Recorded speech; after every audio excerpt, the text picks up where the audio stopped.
grace and your wisdom is given to them to lead us forward into a good and a better situation. We give you thanks for your great wisdom that is now released into this nation. In Jesus' name, amen. Ghana Montie, Ghana Montie, Ghana Montie, Ghana Montie.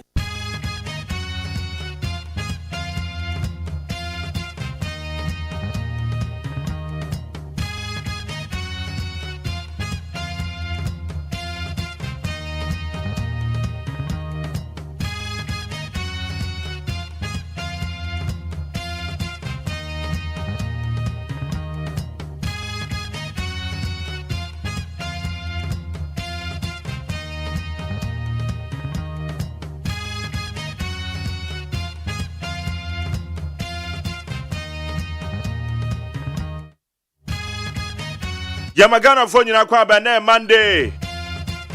Yede Ghana Montie ni yede bra when na Monday. Owo need 100.9 na 13th May the year 2024.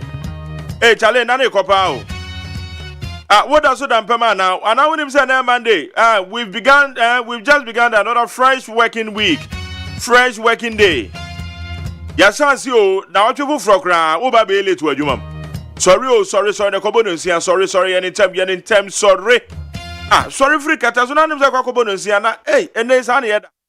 Yeah, Zania. What the son, Colanus be late to school? One may be a school, one may go school, one may late, Miss Row, Yan Cordano, Yano Montana Cobonus, and Munjari Jari. One more if you may be no may and no my year and attend them. Papa been all my yen 10 times others here. I just say, Bibi, you come on. Yet I trade up on your coupon, so a boy and about the night, and any penny and any say. ATNS and Yanis and answer Uncle Tony at the Mano. I hear you need to Uncle Tony at the Mano.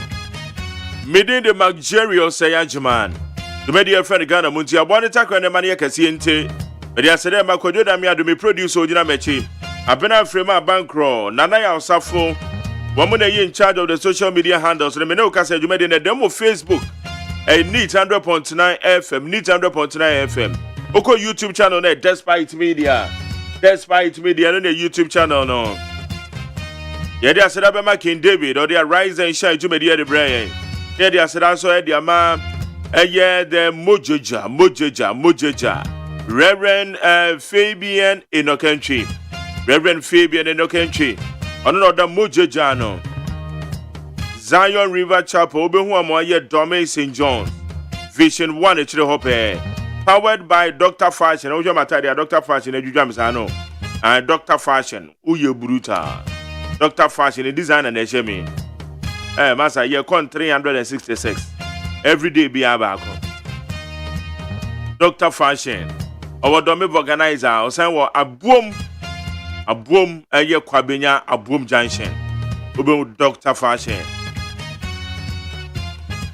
One more down, man, almost the years to Mojana by a petty comedy, my ye brady. A man your summon in Samako do a cost or your my ganemo. And your baby will come and not pay, I will need 100.9.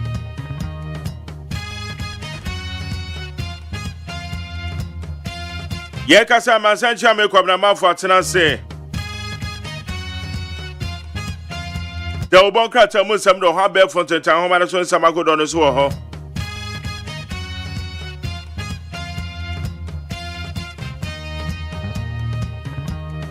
Me pacho eye electoral commission wo registration exercise in ekoso na eba ne sign na empoho ta wonte die na memo amane empoho ta wudru empoho eye constituency a NDC wo mo constituency secretary allegedly post for ache no adan a register minors MPP wo mo constituency eye treasurer ono so wo mpoho ho na o police ache no adan allegedly won or register minors. President Grofo we no. Eti ena ye ba be bisa mo ai. Eti wodu mpo registration exercise na ekoso na. Ya chi NDC ni. Oye wo mo nyina so constituency executives o. Ya chi NDC ni or register minor allegedly. And I actually MPP ni also register mine allegedly. I want poor about 1 person.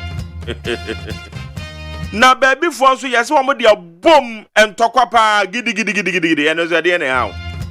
I then almost suspect is a bass in Crawford. I just know some talk up one with your boom. Hey, 18 registration exercise in a course on a moon 70 bini. Medofo Pacosia Sapon, by register. AJ Raymond said, on Facebook Live.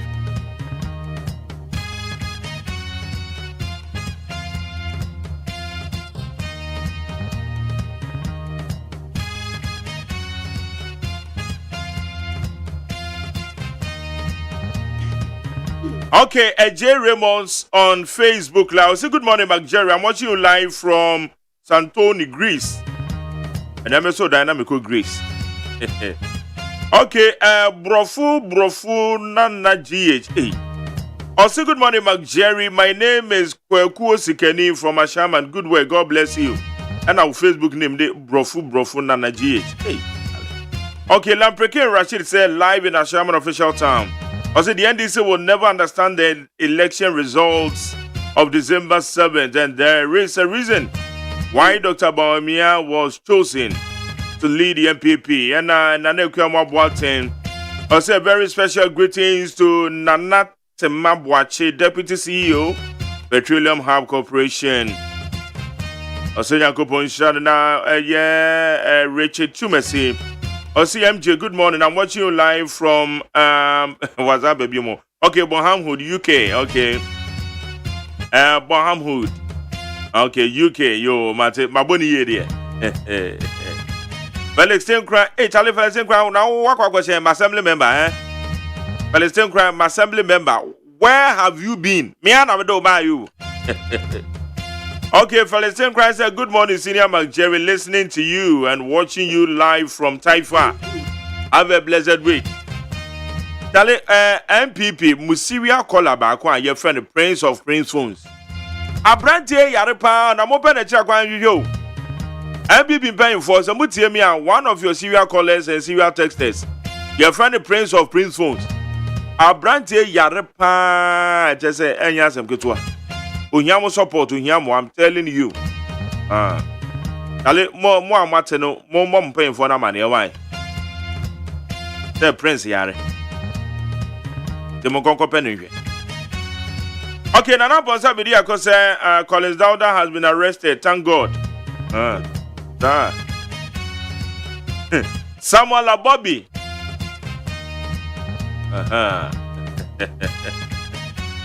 But Samuel Ababi said, Mark Jerry, good morning. Since yesterday, I have been admitted at the hospital very sick. Oh. Alika Fra, Abainzunu, Abainzuyare. Richard Mensah saying, coming MP, said, I'm a penny or so, Chiano. I said, Mark, $11,997,564 was paid as final payment for the Pualugu Dam project, but not a single block at the project site. Meshach Asante also every single commissioned project under this government was started by President Mahama. I must say, and I must say, you at the end of buying to us. Your commission as you it was started by Mahama. Okay, anyway. And commission was a Mahama project, the commission. Okay, yeah, to us in 100.9 here. Akosia Sapon Atenase. Yadi the Obakata Musam, the Kadia Gumuano. No. Giddy.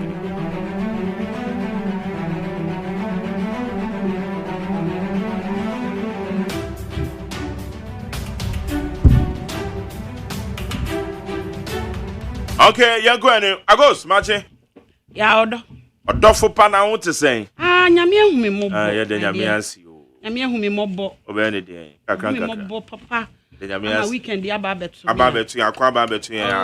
Na so do weekend na dem more tight go. More tight. Ya chichi bi tokwa esisie na so. Metimi afa ni nyina mu. Ababedura. Na mark. Enye nyame na aye na. Asida kuto ne de be ma na wan bi. Ono pe. Yes. Good. Akosi akwa ne me nhwe nkrata no. Ene mark nkrata ni nyina o ma register. O ma register say na bande. And never did to be a to me be on massa. But that's a year say. Woman nyina. And the man say modu pa dozo. Woman nyina ye present o. Obo o say present madam. Obo o say present madam. They say aba ma daily democrat craba. Enzo aba. En shock o. Me wona cho. En aba. Wo woni say Drew sa abre we dia. Woman nyina aba. Esan so wo asem ka. Won be ba beka. That's right. Na busia for me for the obokrata na mra me the daily graphic the obokrata na eba.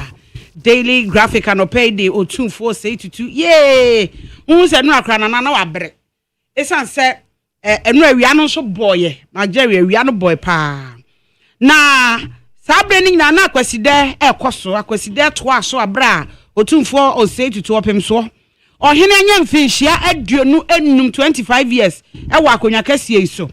Na wo disafidi danom na enu akwasie ya akwaside enu ade ye disikadwa na nkasa pie ye ana daily graphic atwa mfonyin na de aba beto ano sa mfonyin ba bia me hu se atwa bia to bia no magjerry hu se ayete se hu se ye tete picture ena omo atwa eno kire ade ni mu duro sede ehia sede sitie eti daily graphic atwa mfonyin so de ato anti wa hu sikadwa kofi no ene daily graphic enura epie wo asantemam ma o manfo afri chichiri bencheye eba ye ebehweye enura Mother's Day no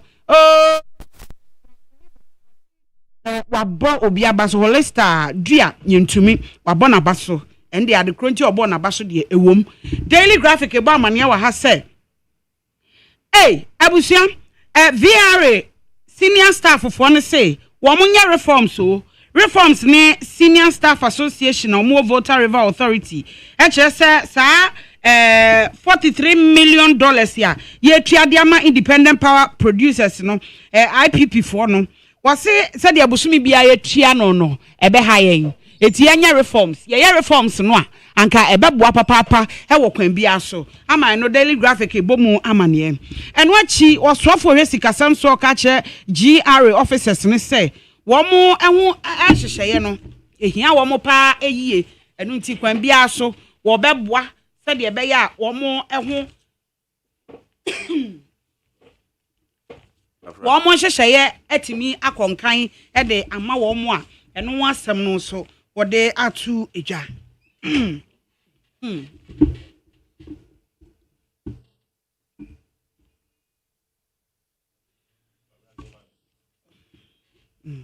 Enti kwabna wo de ko kwabna banti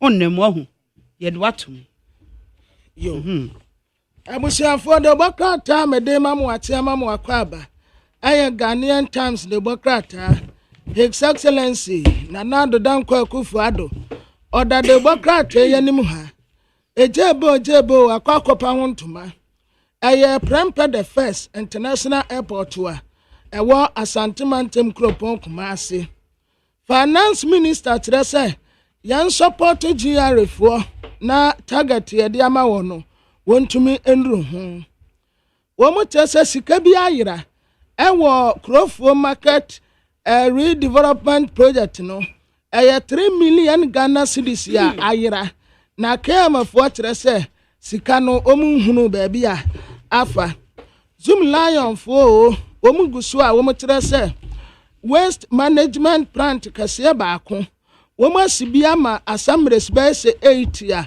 ewo Volta region ebeboa na ahunidie atumi akoso ebisama memfa the chronicle the obokrata anwe na the chronicle the obokrata ebo amane wa ha Ora Collins Dauda o se ya che no ni nyina ye electoral violence eno no the chronicle the obokrata ebo mu amane o se mame tiwa adodankwa mechire COP tiwa adodankwa ono na say anti-corruption agencies wo Commonwealth ebibrem ha say no odi animu ama wo mu dwumadi a wo mbedi wo Ghana ha say no ono na tina epunuti ehwe ye man totoye ekoso otumfo o se akwaside anase akwaside kese no waye the 25th anniversary mfinhye aduonu mu otina konwa kese no wadipa ama na efe yi a enura pani behwe ewo Kumasi ene wo hwa kente kentere de edin ebi wo kra wonim din no enso ebaye afei wo chese obanso etna epunu ti se vice president ye e man so sefata se ebe mo aye vice president enti Methodist ene Baptist president a wonom eda anono wo mo eka ede a kire Dr. Mahmoud Bawumia ene MPP amanyokuo no so se enya wo nko a wo mo nhwe na oba enya se wo mo afi no mbe yi wo running mate ena NDC fo yi running mate oba ena wo mo ka kire Ghana fo nyina se ha asem ni nie wo mo ka kire Ghana fo se so oba nso be vice president a eye etu wo mo hwe no mo nya ne saa na ye ne saa ebeboa ama eno ho asem chronicle do bokrata edi aba anope na ateliga de bokrata nanim ha Krob ya sante kotoko hinu otumfo se tutu a wotosumienu wotrese Ghana ye democracy no eye yankwaso ankorakora ne saa Owura Collins Tawda woyemra semeteni wo mutrese wa mabasabasa ya ba bebi a ye kyerɛkyerɛ din no enti aposifo axe no eno ntenkwade a Speaker of Parliament, Right Honorable Aban Kingsford man babentrese efiade ya ebe emra sebejafo bebi a obi a won samra wo mu betena se aka asem yenim asem kro His Excellency the Vice President Dr. Lati Mahmoud Bawumia wode ne campaign ekwa akopie mu ewo North East Trinidad and Tobago omu support Ghana pa titru Commonwealth Board no said ye beya ebetumi abegina ye nan so a daily guide Emma Mwati anope afei the Ghanaian publisher the Obokrata nie ena wo kan say Methodist bishop fo ena omu kan yo say munchusu MPP fo munchusu oba running mate no oba so be vice president ya ese fata ama the publisher Ghanaian publisher the Ghanaian publisher the Obokrata wabomu amane wo see Yoko boss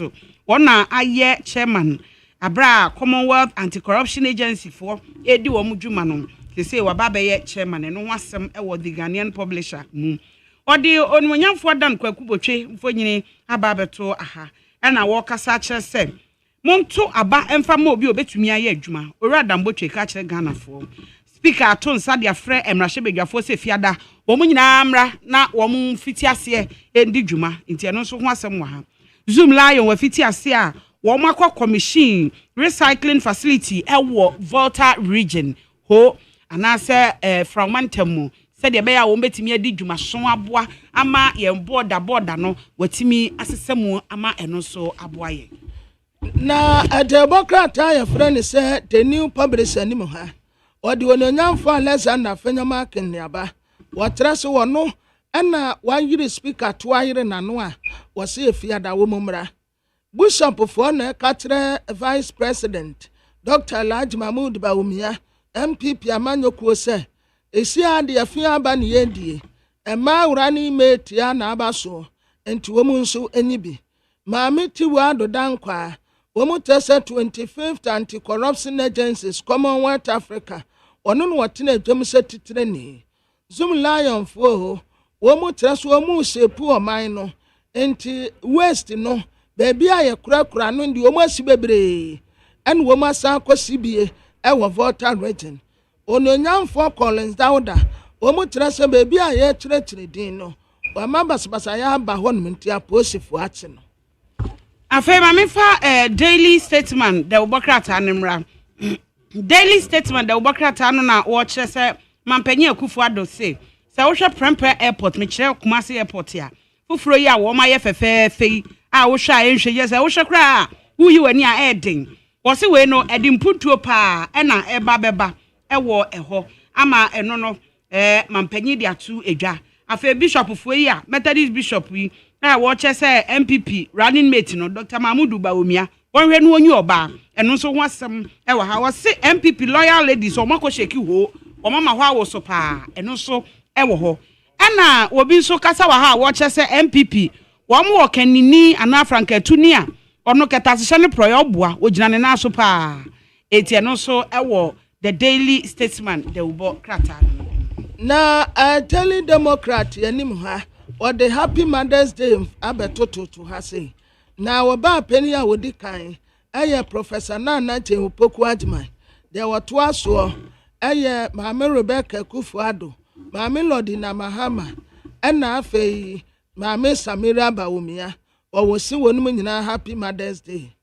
NDC amanyo ko kyerɛ sɛ one kwankwansani furudua uma ne France wadi n'akyi Electoral Commission wamma wa haba kra na wate awe BVR kit no womu pɛso womu yɛ cover up na so womu boa womu ma wonum kwan MPP parliamentary candidate wɔ Okakwe North yɛse wɔ supporto adrobafoɔ ma bibi ne ba womu so womu kɔyɛ demonstration de asia wo bi nipa kro no mfoni da hansome mmoni din ɛno ano no the anchor na me de to aso the anchor de obokrata e na wo bo amane se tension aba tension eba e wo BCM Ghana ni nyina ne se won employee for no wo pension sika eno no ho asem no ayetare e wo BCM Ghana ho afa Ora Collins Dauda MP a wo enam so amayache no e fa bra na wo mu twrodin no ho eno so e wo ha wo se EC board member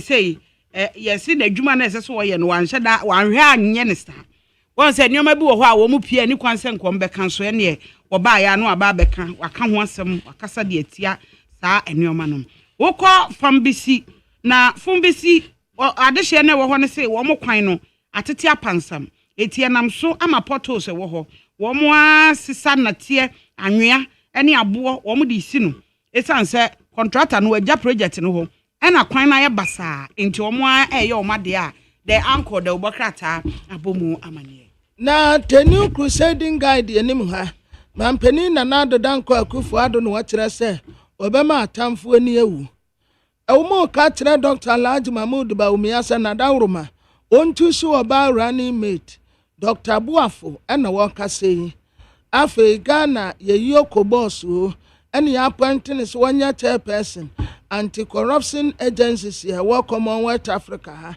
toward mamiti wa mfoni abetoa MPP lawyer ladies nso yeso wo mu koho owura bia ya friend se Dr. Niako wo mu abono sobuwa se ote 1.7 million support to be the friend is amanyo kontan openi kire se enya no kure sa asem no montungu NJBI Ebeko Peace 104.3 FMT me die was Dr. Pakwasi Ndumba mampanyi Biden mechira America mampanyi wa appoint no a woko akwakọ boa e wo National Cancer Advisory Board no so eti today na me di ewie e wo mu ye ko Peace 104.3 FM aba FM and rip off the knob. This is FM with all the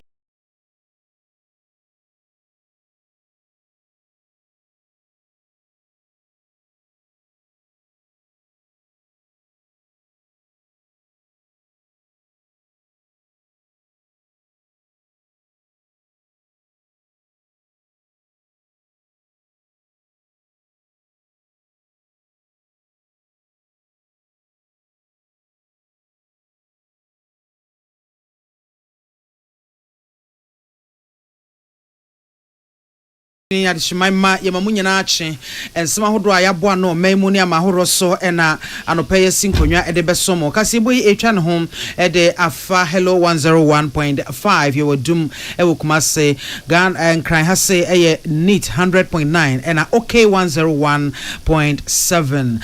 And Anopensama de Somuni Makutin. My penny another Danko Kufuado. Abo Titi Kejako Fikrobia Refias and Tokotoko Hine Abaso.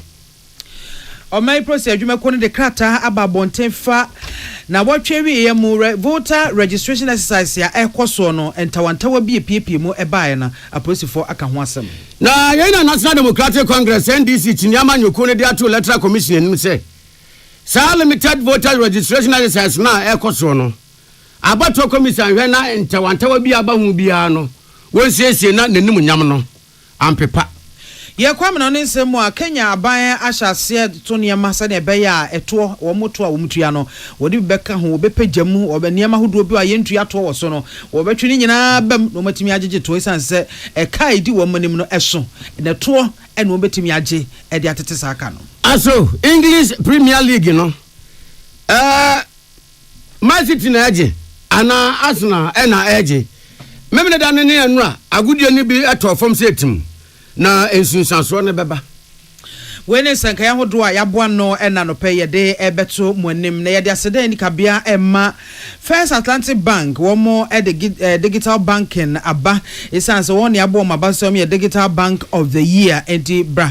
Namfa on Tuma Ebebo People Experience, no Anubi, Senia Beya, Wonsubit me explore near Dachi, Ewo Banki Mo Ewo Ede Emma, refreshingly different, and net na good name. Cowbell, I was see a nadia, yet some more de and yet brew cowbell, Koswa at continuous nourishment, no at the abba. Say, dear, one more at the creamy and tasty new variant, me nuaba, cowbell premium, and a cowbell vitarica, unya beer, and ye kama papa. Levels natural capsules near a bois and my bedroom on Komobo, it me a nimpa, and mani memena modru and levels. The new force yenye. Ye ena ye peja Ghana dachi ede akwanimo enti sa wope Ghana for ye open sakrai kai ama Ghana ye hunubi ewo meimudia ene the new force ene eso don tuma ebebo ye de anom Kivo hot pepper moko show meko a de nesa eya se si hade ye de Kivo Gary Soakins 4-in-1 ene de aba emu dankasa we de bebe mu ansa JA Buying Company Limited won ene de buying stain remover ene new buying 20 disinfectant aba ama yemfie yen shops in offices mu atise wan na eja enka hwehwe hwam so ewo ho medimafo heba enie medimafo heba senkranfo moto ahunmu mafuru so hyire wo se ye de bia ba abeto am hase wo ba wo fe opeyefunu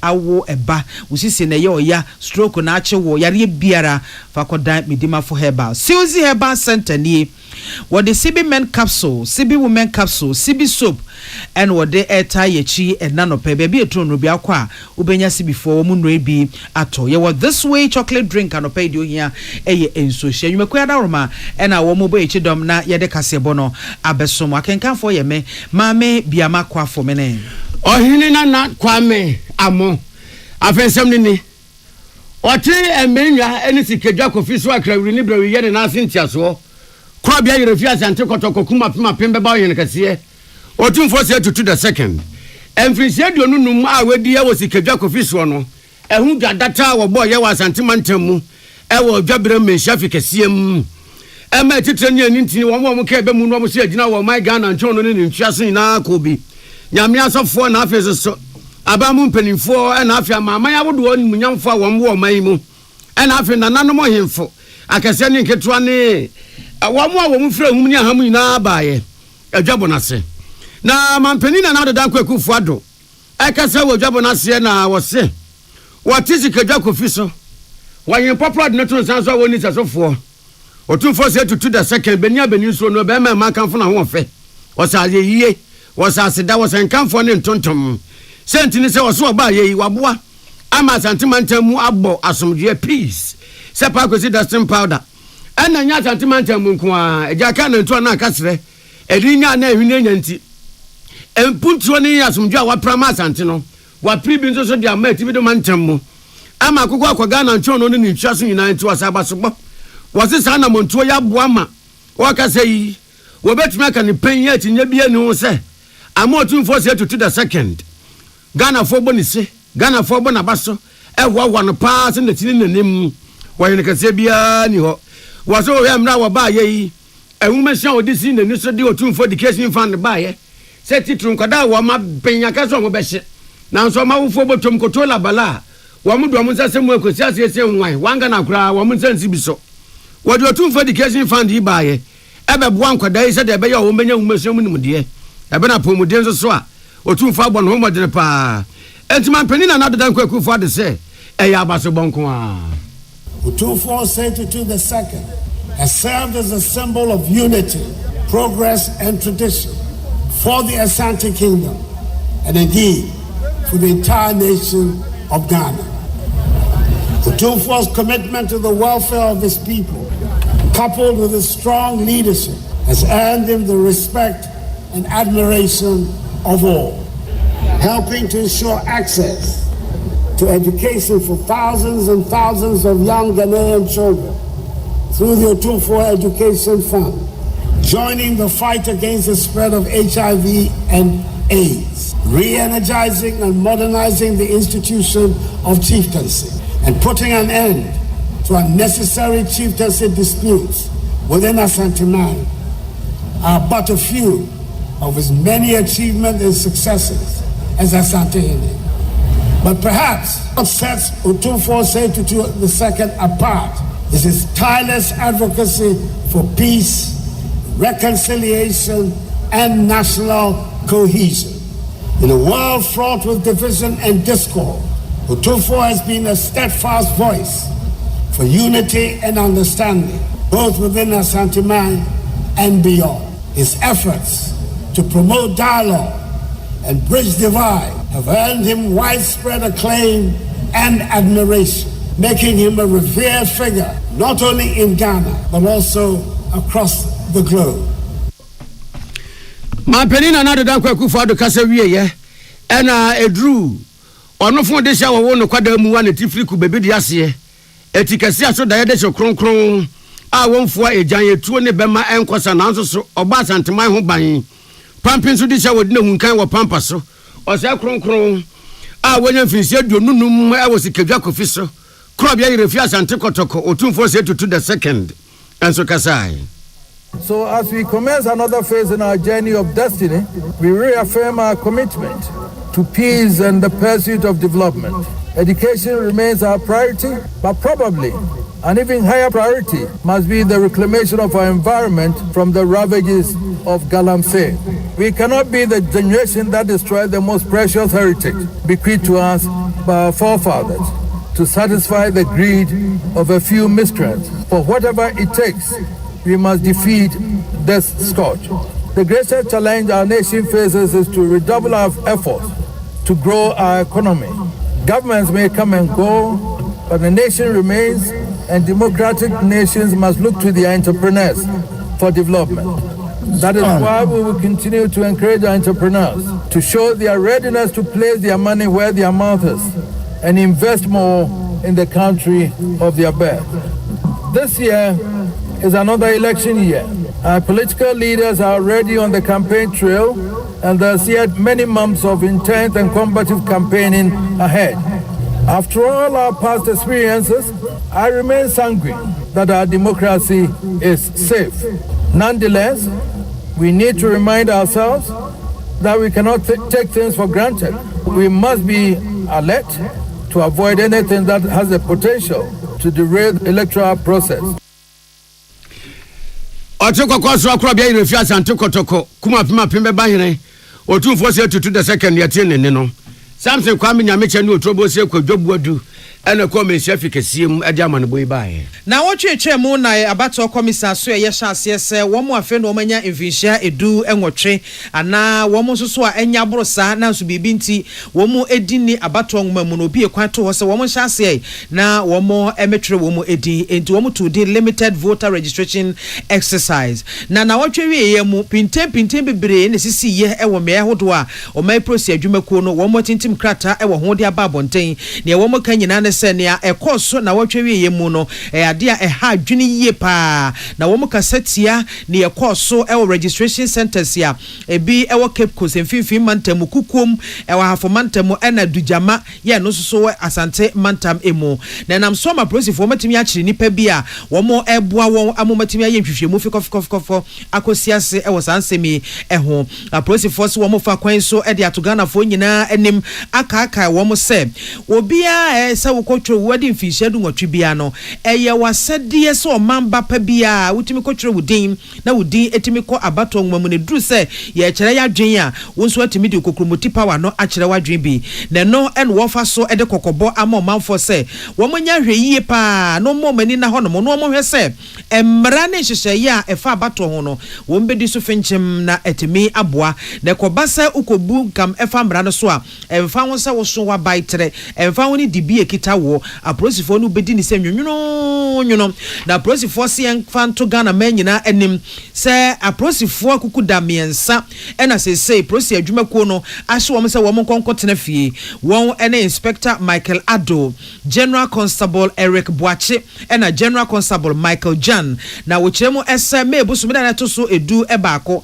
saa apolisifoɔ yi a yɛde adwuma hyɛ wɔn nsa se wɔn nkɔnkɔhwɛ mmea ahodoɔ a pinten esisi ya medical abobɔsoe no wɔn to wɔn adwuma no asawora wɔn to na gyegye mu wɔn a wɔn ani anna hɔ no titiri kra ɛwɔ electoral commission office a ɛwɔ adujama yɛ wɔ asante mantam mu wɔkyerɛ sɛ nipa bɔnifo bi ɛfɛ kyerɛ sɛ wɔn pa bɛ pinten ɛwɔ limited voter registration exercise no emu apolisifoɔ yi a wɔsɛ nkomo timi ɛfa kwampa so no mutimi hwɛ ɛma dwobrɛ ɛba no wɔn ɛntumi nto saa na mo no ɛma pinten no ɛkɔgye nsɛm nti saa apolisifoɔ mmiɛnsa amabo wɔn din Inspector Michael Ado, General Constable Eric Boache, and a General Constable Michael Jan. A police for us said, Woman Concotrafi, now one more police for Yamuna, a such a beer, a sefata, say one to Omojuma, a JJ Mono, a police for a de Ebema. Grace and San Akrofi, Assistant Commissioner of Police, or no in charge of direct public affairs, and war procedure Kurumensa, and a secretary as. Na yada hwa limited voters registration exercise yamu na eno na tinyama nyoko NDC he jobodo akatamanso nipa won na ye trafo abedi akire Mustafa Agbandi wojina manyoko ni di mu odi ato electoral commission nim se wo mu aya we se limited voter registration exercise ayeyi ehonte kura entwa yopo efini nkeka wa bia fore no a enye na ene na wo kyemu se ehun behia pa se electoral commission ni manimu ya won be mo na abo moto na won ba bonten na won di nkyeremu asefata ba na biawu saa o ha ba ko mienu miensa bia eyi ni ti awo be bia ye trotrodin no won be ye nkyese ye ntoto kama na won masiesia ma yi ato yi wo se bebi wo ha efide ya ye di trodin se emrante ni maba we yes wo mo so a won be mie fide so fe azu ye kundue be mia fidie so fidie baako a wozen ka odun sasi so ana so yi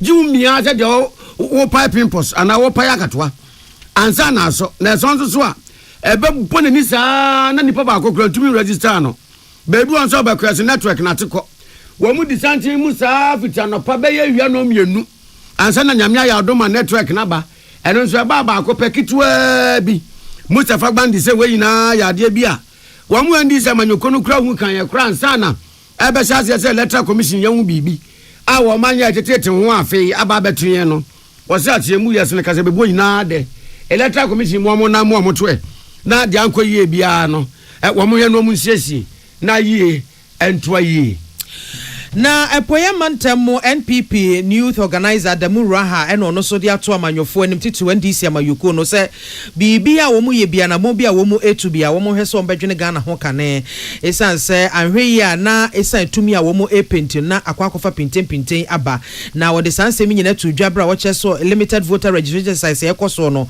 ono ankasa ede niko twarisie ekohwe registration centers ahodo ebi ya bra wo ne ye nsantwefo twetwenkomo wachese watimi eto anamon akọ Atiwa East, Fanti akwa North, Ebu akwa North and South. Okopie mu okrobi e front mo ayurensua na no Atiwa East.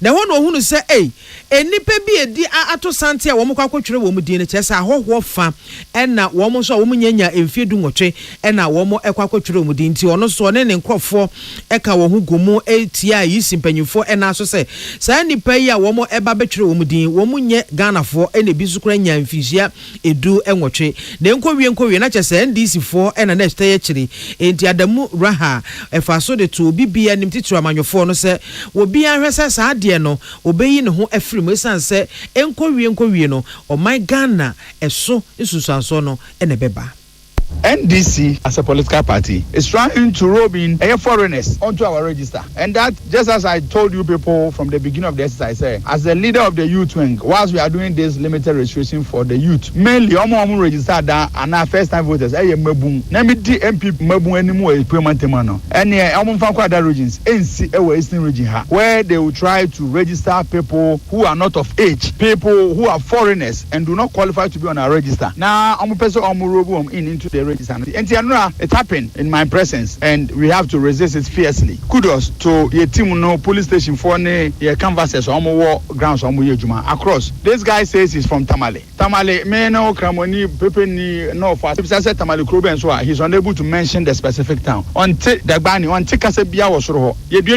sa NDC for Anakofana.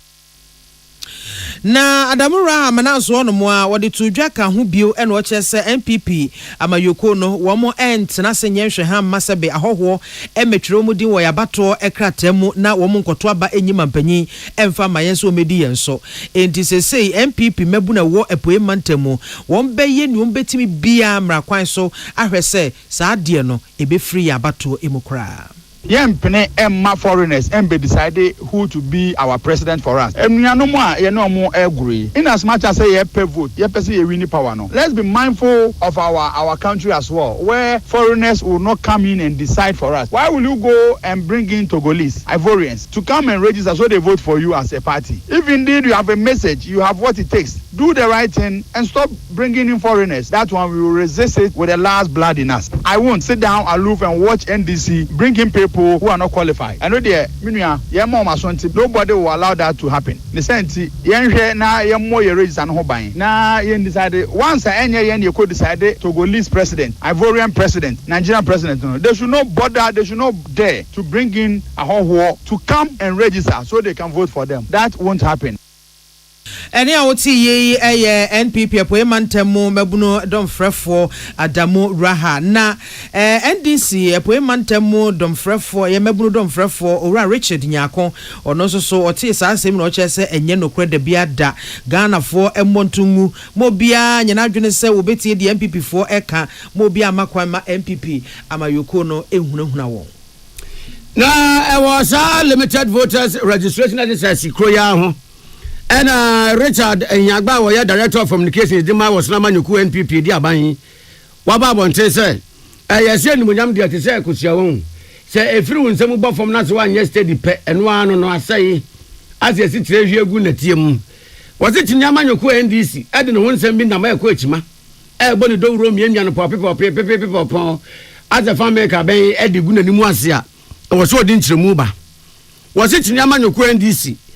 Kaso no Richard Nyagba voters card no a obi ade ye baako no one dey why double wa bro ye nipa baako en no say na wa koye double sen se bi sen ko nya manyoni na nko ye timamuni kura mpo a ka we dey nke beka so obi a wonim de na manyoni pa na nidi amanyose meti nim abato ensese ye nim voters ID card e won to ye se untumi nya mienu watomra na nanka ni da pa na ni da ho bone wode akwaji mienu wose ante saada wose no kra ne se 2020 na wa register yeja ni voters ID waji bie 2000 the year 2000 e wokati south na wose emra ye limited voter registration exercise 2023 no anwa ye ne se ni voters ID card no a wonya ye 2020 no a wode 2020 election no kra no kwanu akwa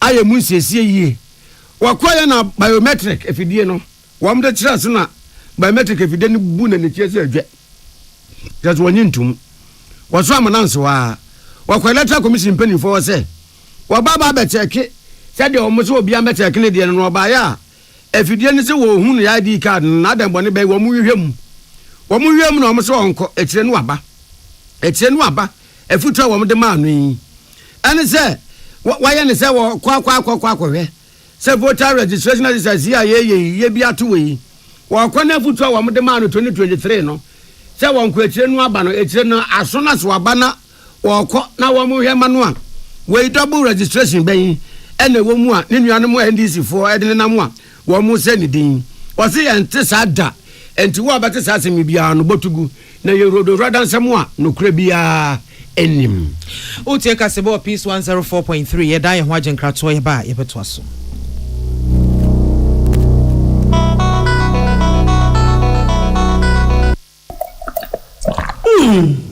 Baby. And more than him, drink a banana the last week. Novus coconut milk drink. What is stevia? And how would the baby to a mudawai? I'll frame you man. Novus coconut milk drink. Mambin can say.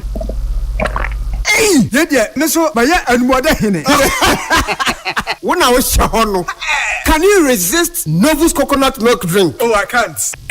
Yeah, how many John? Novus drink no flavors ni na so no mo coconut chunks edi dem eti egu oni mo e ye feeling eno enama ne crashing no Novus our different flavors original flavor melon banana pineapple and a mango come on Novus range of drinks in a kama Novus coconut milk drink menoma na me ho asepem na we no pedudu a ubenya bi we we friend Novus Industries and Trading Limited 0533 733 028 FDA agedwedi nkrato yatum so wakoma ho hyehyew ana e bo periperi de broni kan hardware no a e de na se wo ye na se wo yam so atim so e wo be packing a farmer Martin's liver salt techira kwai entem ehwie nsu agu glass mo ate Martin's liver salt no ba kwa no na wo de agum wo be hu se ehuru wa glass ni mu na wanom Martin's liver salt ye won orange flavor ana ba ko so ye plain wonu mu a ho beto nemum edi na anu na ho nto wo a ko hu doctor Herbal and Alternative Medical Hospital Bena Black History and the War America, China, Africa, ne Ghana and Penifua Bonabaso say, or say a real moment for Tiapopa. Amin Scientific Hospital. I had a sabia, or one Fidian was so, Yawudaswa, and Fidian Chiro Yadi, and no son so saw Yadi. Amin, a expert or one croyaria, one runway nam. Now, what Dr. Fonia Nurse Fonso, or what Sima? Amin Scientific at the herbal, homeopathy, naturopathy, and reflexology, na, as Sayadi. So, one I will pay, and I are to same pa, Yamia Dumunti, Yaria expert.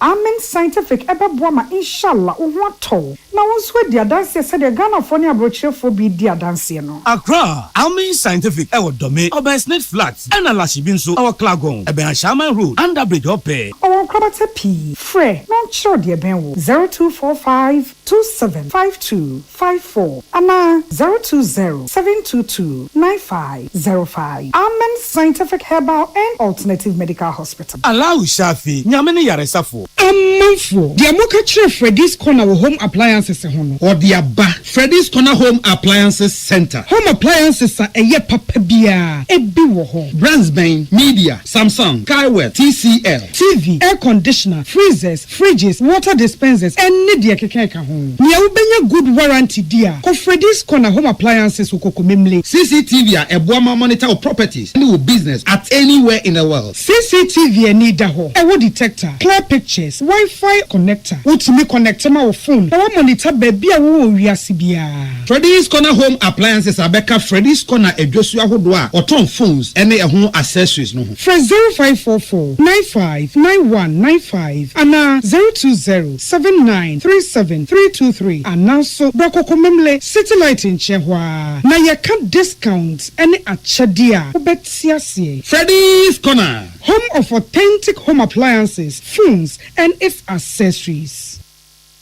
Tune it in, turn it up, Peace FM, and rip off the knob.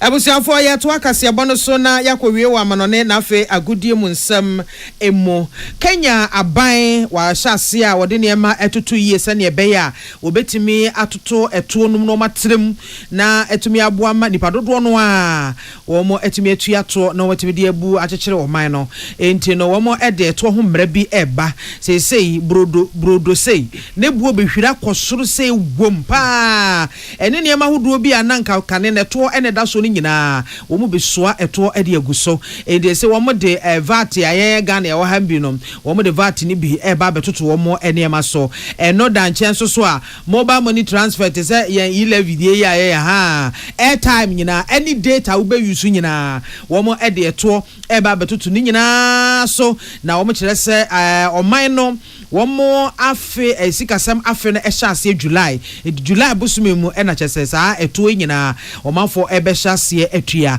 na wo mo kire se motor vehicle tax eno so kura wo mo e de ba eno na enura memi ya e na chese eno aban ba bonten e de ho ama ne bo e ba betu edwa e dire se ye ka motor tax eno kura de a e betumi abase afimu no obi a wo kaka ibia wantu akwa na $750 e na ubetua se motor tax afenso wo mo e de tax fufuro bi a wo no so wo mo e de ba wo chese no so beboa ama wo ba bia wote efie house levy ana housing levy no so ba betua ene ma wodo bi ntia ma o mine in fact o ni pe kasa papa say na ban be ni ade so ente sa wo de be so aye de yentimi o nti opposition for nso wonu tua wo mde wo ho agim eso wo nso be ye ye kire a chese ebi ensida e wo Kenya man no mu na ban ne ye na adwene se eto na wo so wo je no obekọ so agede a ene oni opposition e be chia yampa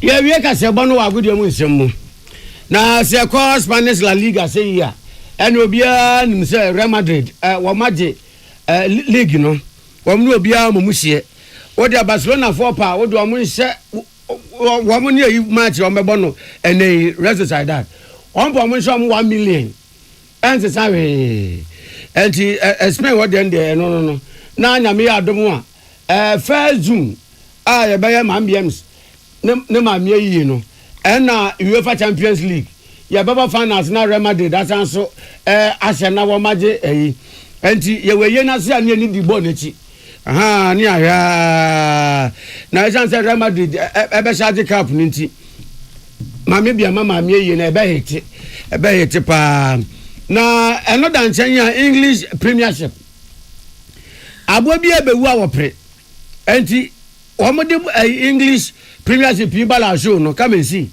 teams ne pra na pressure coins out of veranda so enra say Manchester United ye dem ntu yuye ni mu ubetimi aye we nu matena wa matim bia se wa nafo tim bia se wa fo sa teams na da no Manchester United desibe eno obi enya ya si koto ye die tirije ni agesa enra United ni Arsenal ye se United ye nanto obi o ye bibia ka sa United performance na was ropa say anwamu vapor no kwatru say ya Arsenal wo mu jomo gina when your friend oni peni ba ko nanso so widium Arsenal players ni say ayi Ghana ni obobi Thomas Partey o say ne say okope agbebe bam e de twetwe no we say no aduma wo mu mani di wo vinvi won wa bre papa wana wo mu say ye kran bra wo mu bre mu kran say no mu say ye wan no Tetanus mania baako enom de wo Manchester United nchenra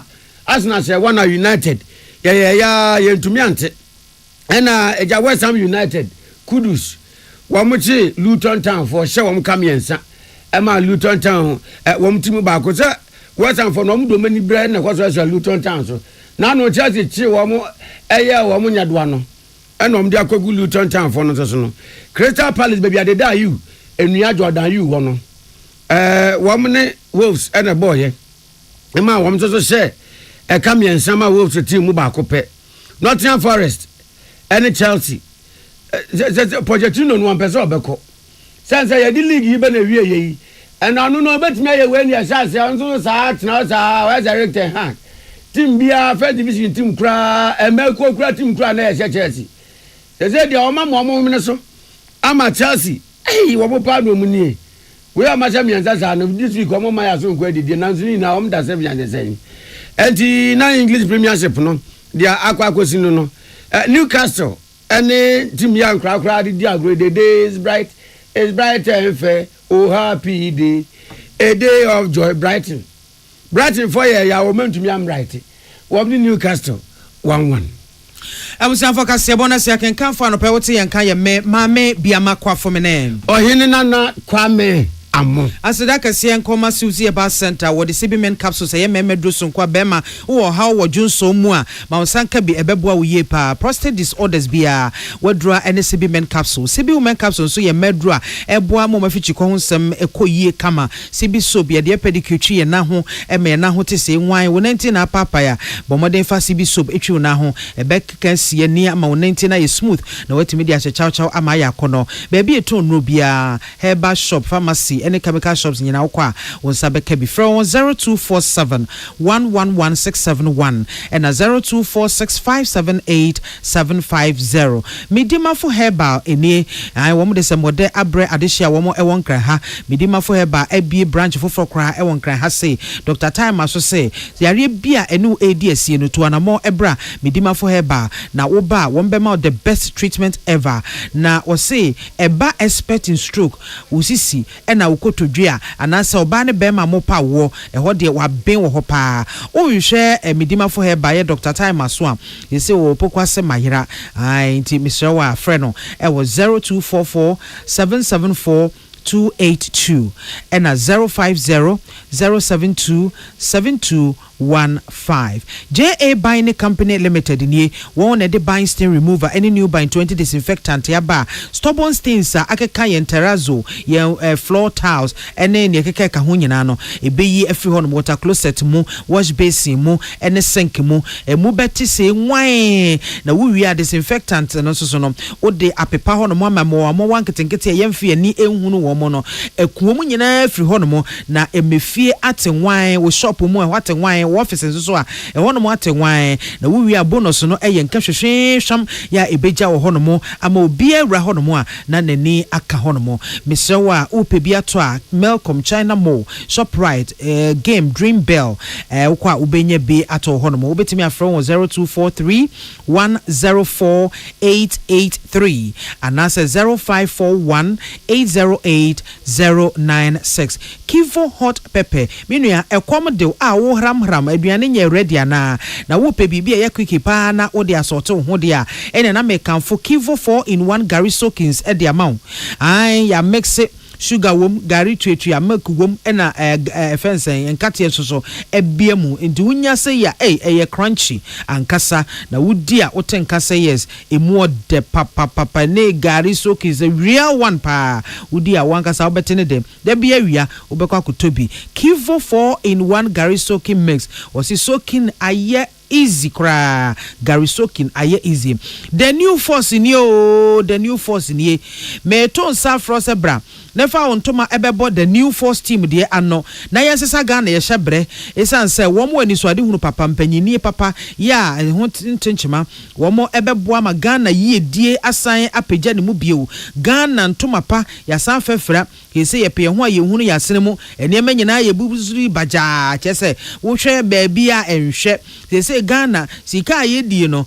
ebro ne yenya eso enti ama o man no ato sini ya kolomia pa na wo pe amayoku ebetimi abepeja Ghana ede asimpempenso a eye nyina ye hwehwe no na ensakrai kan a ye hwehwe ne yensa beka dia ene mesrewo a fa wontuma ekobo the new force de ano brai na sa movement fa ho ebehjem na real change na wo hwehwe no wonsa entime enka levels natural capsules so eboa ma bedroom enkomodie no bibia ekoyie kama bema waye mre wo mpem oba waye mre wo mpem usisi na ye wo ya ukotodwe ene ho kro ne ba mesrewo a ma wonsanka levels natural capsules ibi na ebeboa apagyaw edwako a whole new level enkran for monko repatch ventures okanshi ena afi so Kumase Colina Keba okwa wonsa beka won frɛ 0599 056 033 ena 0599 670 402 Cowbell enie say ye the variant for frokra abba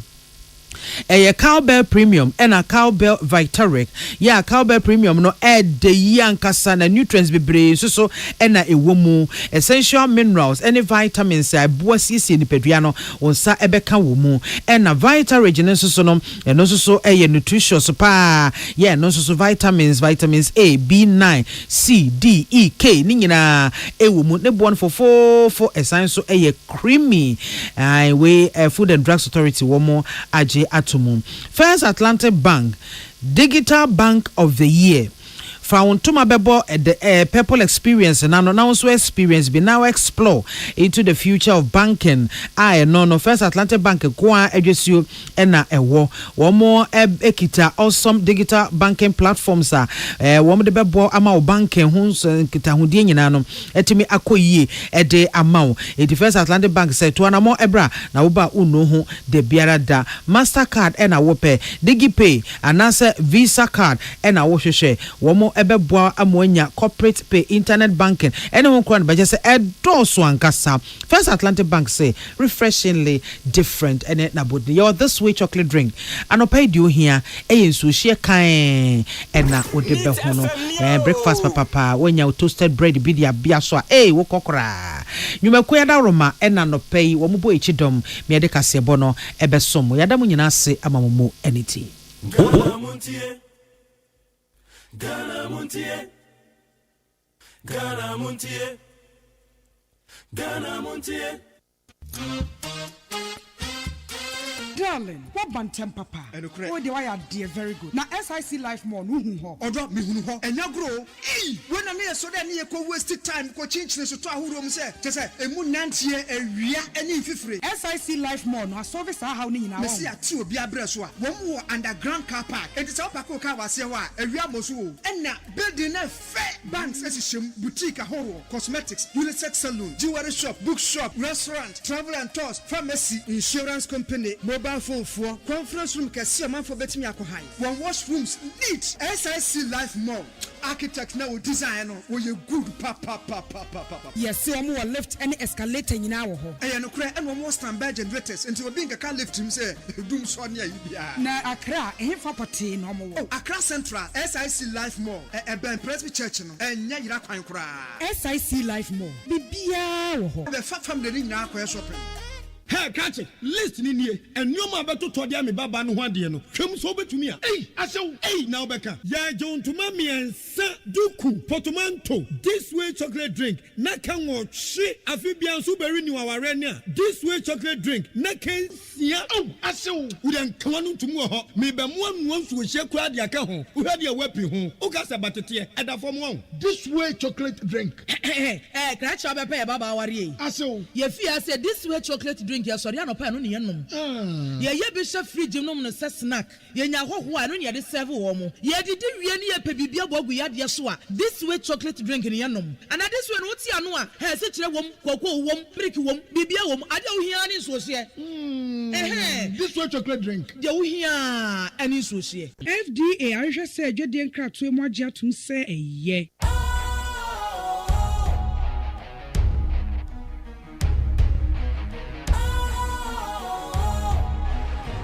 What's cool, fresh and trendy with a new look? Makes you feel real good, that refreshing vibe. Satisfies you right just the way you like. Do you know? Do you know?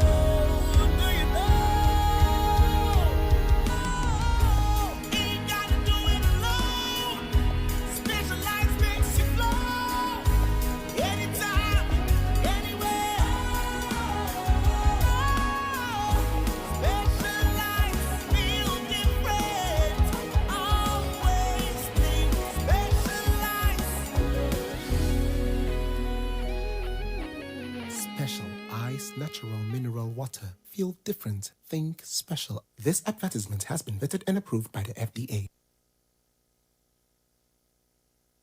Ghana Montie, Ghana Montie, Ghana Montie, Ghana Montie, Ghana Montie, Ghana Montie. Na mansanya so.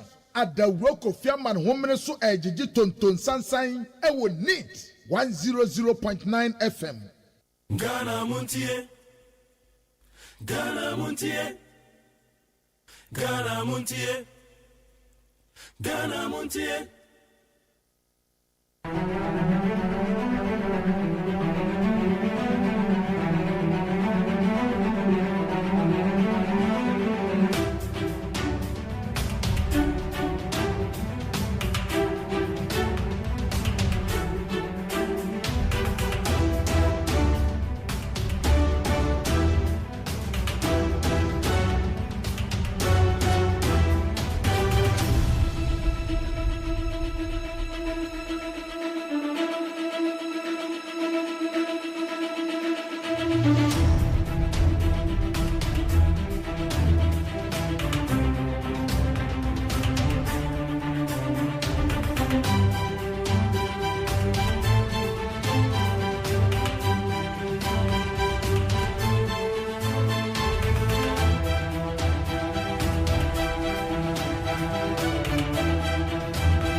The radar system and the control tower of Prempeh the First International Airport. Ladies and gentlemen, I think a lot had been said, and if I'm permitted by His Excellency, I should say thank you all of you and take my seat. But before I do so, to be bad on my part, if I do not thank His Excellency the President, not only for his presence, but I can tell you that the difficulty he went through during the COVID period, when we had some challenges concerning our finances, to make sure that the finance minister, my good self, should find money to complete this superb edifice. Your Excellency, thank you very much, and may God continue to bless you. To His Royal Majesty, Otumfuo Osetutu Asantehene, I'm sure during the difficult period, I was sent to him several times by His Excellency the President to consult him. And any time I came to him and he saw my demeanor, he said, I know what you are going through, but I know you can do it. Otumfuo, may God continue to bless you as you celebrate 25 years of your installment as the king of the great kingdom Ashanti. Ladies and gentlemen, to my predecessors, Honorable Sisi Albrandapa and the late Kufiada, for the role they played during the attempt that this project started. But I think, Mr. President, I can also thank myself for seeing through that this project has come to a fruition. Thank you very much. Ladies and gentlemen, Kumasi Airport, as many of you may be aware, has been in existence for a little over 80 years. Until the 90s, it operated as a military airport serving the British Royal Army during the World War II and was later upgraded to support domestic operations. Since then, the airport has undergone several rehabilitations and upgrades with a view to position it as an alternative to the Kotoka International Airport to drive socio-economic growth and development. In pursuit of this development objective, a phased development approach was adopted to ensure passenger safety and comfort while ensuring that Kumasi had a fully functional international airport. The first phase consisted of the rehabilitation of the runway and installation of airfield light and aeronautic ground light to facilitate nighttime operations at the airport. Following this, His Excellency the President Danko Akufo-Addo, in October 2018, performed the groundbreaking work for the second and third phase involving the construction of a new passenger terminal and a related facility to handle about 1 million passengers, as well as the extension of existing runway to enable the airport to accommodate wide-body aircraft such as Boeing 737-800, among other aviation-related facilities. These developments undoubtedly will cater for the ever-changing aviation industry and provide an unmatched experience for all airline passengers. The expanded airport with state-of-the-art facilities will transfer the very concept of comfort and convenience. Indeed, the project being adored today has been as a result of effort of many who have contributed in diverse ways to make every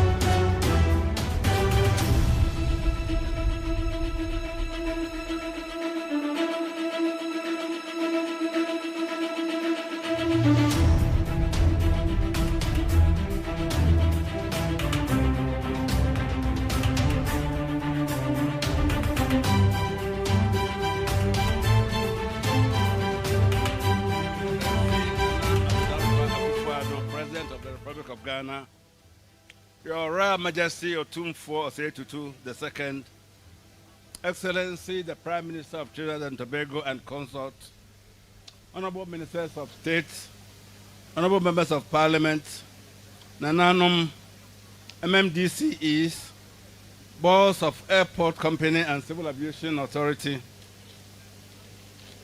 distinguished guests, friends of the media, ladies and gentlemen, I came to this ceremony as a spectator. And when I came, I saw that on page 6, there had been the list of those on the manifest to board the plane the first time out of Prempeh the First Airport. And the list did not include Otiosrebo. The list rather included my Lord and Master Otumfuo Osei. But when the plane was taxiing, the Minister for Transport came over and handed over to me a boarding pass. And he said Otumfuo has mandated and directed and commanded that we board the plane on his behalf. And even though I protested that I didn't bring my luggage, he said Otumfuo said that if you have only your clothes on, go on board. So I see myself here boarding the plane without any luggage to support my departure. However, that notwithstanding, let us look at this ceremony within a historical context. This year marks 3 seminal events in Ashanti history. In February, we celebrated 100 years of the Serengeti War, which was not a very happy relationship with the British, since it was that time that the British came over, pillaged and looted our regalia, and then took them away. But then, 100 years later, the British have given us money to construct this airport. How history can turn and how circumstances can move for the betterment of people. If you had been so adamant that because of what happened in 1874, we wouldn't take the 150 years, sorry, we wouldn't take their largesse, we wouldn't have had this edifice. Madam High Commissioner, we thank you very much for giving us the benefit. But don't bring back Serengeti. We don't want to remember it. Again, it is seminal in the sense that the airport is being named after King Prempeh the First. And those of you with a little bit of knowledge about history will recall that from on 24th November, it will be exactly 100 years when King Prempeh was repatriated from the Seychelles back to Kumasi. So the naming of this airport after King Prempeh the First goes to signify or gives a lasting memento of the 100 years anniversary of return of Otumfuo Prempeh, or Otumfuo Prempeh the First. So we are grateful for you for naming the airport as a mark of remembering a very sour portion of our history, when for 28 years Ashanti was left without a monarch, and that the resilience and tenacity of the people supported us and endured us over those periods of time. Now the third aspect of it is that this being gifted to Ashanti, and the person who is doing the donor is the President of the Republic, who has had sleepless nights over this. Any time that I met with him, he would say, "Oh, because here, where no, because he will know that it will be the first question. If that was coming from me, he was getting more blows from my boss, and anytime he would find an excuse not to come to Kumasi, it meant that he didn't have all the answers to answer for the fact that there was some delay.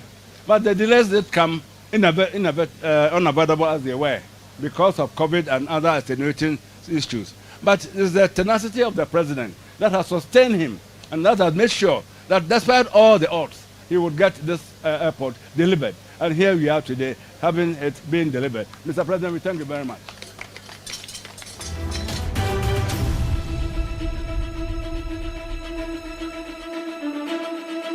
Yamo akwa be de bandit 100.9 so Ghana Montie so nie. And now ya Joada as usual 13th May the year 2024. And the radio say and ya chairman of the Council of State.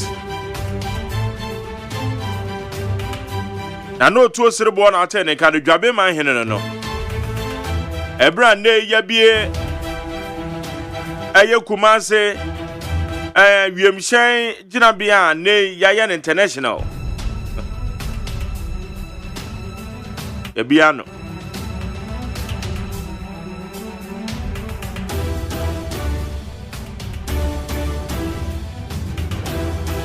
Yoda Obokrata Musamo ho Saranso Ena Yawo Abefonte Tai Homano so Samahodo Ekoso Yebechira Adwen registration exercise So Wudu Ampoha Wamachi aye MPP constituency treasurer any NDC constituency secretary awampa ho ni nyina ne se wo mu nyina na allegedly wo mu register nkwada ntotofi wo mu nomnofo Dr. Fred Ambesi I say nkwada ye breastfeed wo mu no mo register wo mu Tama no ye chairman of the Electoral Commission of publishing names in Quadanto Tofi or Mututu Anofuano. Yadoma Kodina registration centers, the Omutrumuding. And they said, Wobao Quanesa, Behadu, Waha Quadana Pau.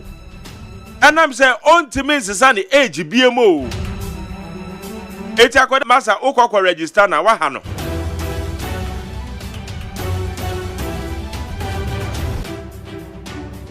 And ya the papa. Enya de papa say so. Akwada no be ma ni age as Sunday aye wa be for kwan so yi. Na Director of Communications at the NPP Richard Ahiagba. Okwa registration center o say no okwa e dey. Inform so ben na one the card no wunti a okwa registration center ho. Anopa ye ne be di nkomo. Said the okwa K2 South. Parasa we K2 South Oko say obi a wato about 2020 there for so ben say you nyanti as yes what they say because 7 nam Honorable Collins Dauda Esutifi South the ones we dey see here Momo yan kai na yan shadow so yesi eduru amanfo so ane aka ya anom Yebeka ye ho a emfie 9 tamunie eye Electoral Commission wo mo ye limited registration exercise ya One more year registration exercise say ya ne for how Edeba eye Bono region mu enam so many pa ba ko to anananom wonse ye do ye remfi kra ahead of 2020 elections registration exercise enam so ma eye Suku ni a wawie College of Education a obebo ne maame ne papa no ma ne se o se de nyame adom wawie obetoa nananom onse do ya wo Bono region e won si banda asem ni si banda eti region no mo asem ne ye kan yo eti ye ka ye ho eno kwa ye hu de kosi ye hu nipa ye che no ye hu obi a ye de ko gina asem di bia ko bo ne kwa edu eti ye ka ye hu chaos at registration centers no ye ne nye ho.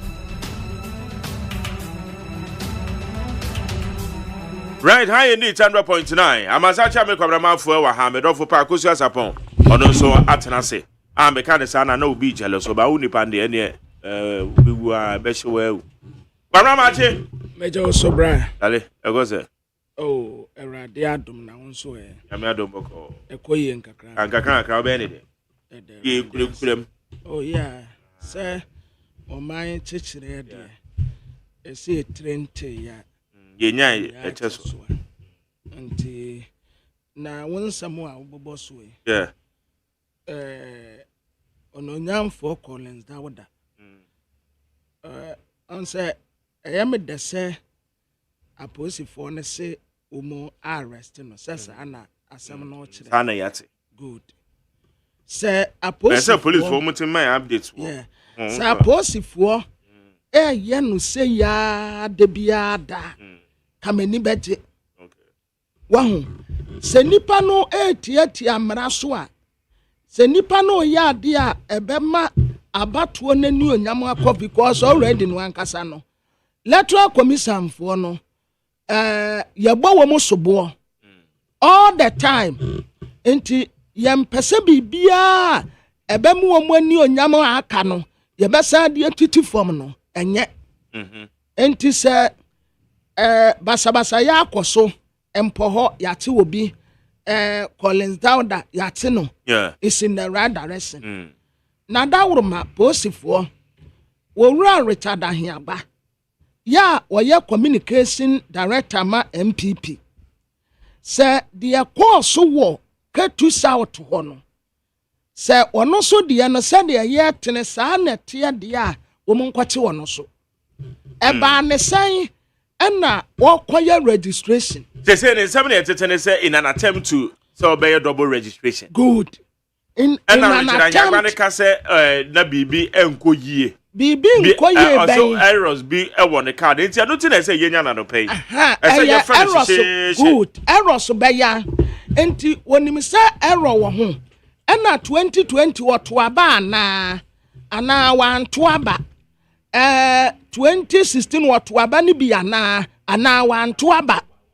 Enti aposifo moma mra no eni obia pepepepepepe te said ye senefata ya te Collins Dawda is in the right direction ononyamfo Richard Ahiaba and tempa aposifo wono so the same thing monkwate no na emra no ni obia ndi no pepepepepepe and ti obi njebi one ye mekura minim say anaso wanam wakura won registered akosia ana Ahiaba won registered won said the mark ka so say errors no say nkenya nru ho because meaning say abato commission say obehye da yi bre e de asi ho omanfo ebekwa akosesa edin twro no anase bia wo error bi e wo ka so obekona if true say no krapa Ahiagba ekọ baby say so ene say ntwa yi yes ene aposifo wo so mo chi no yes na wo mo prosecuting say the mlanaka because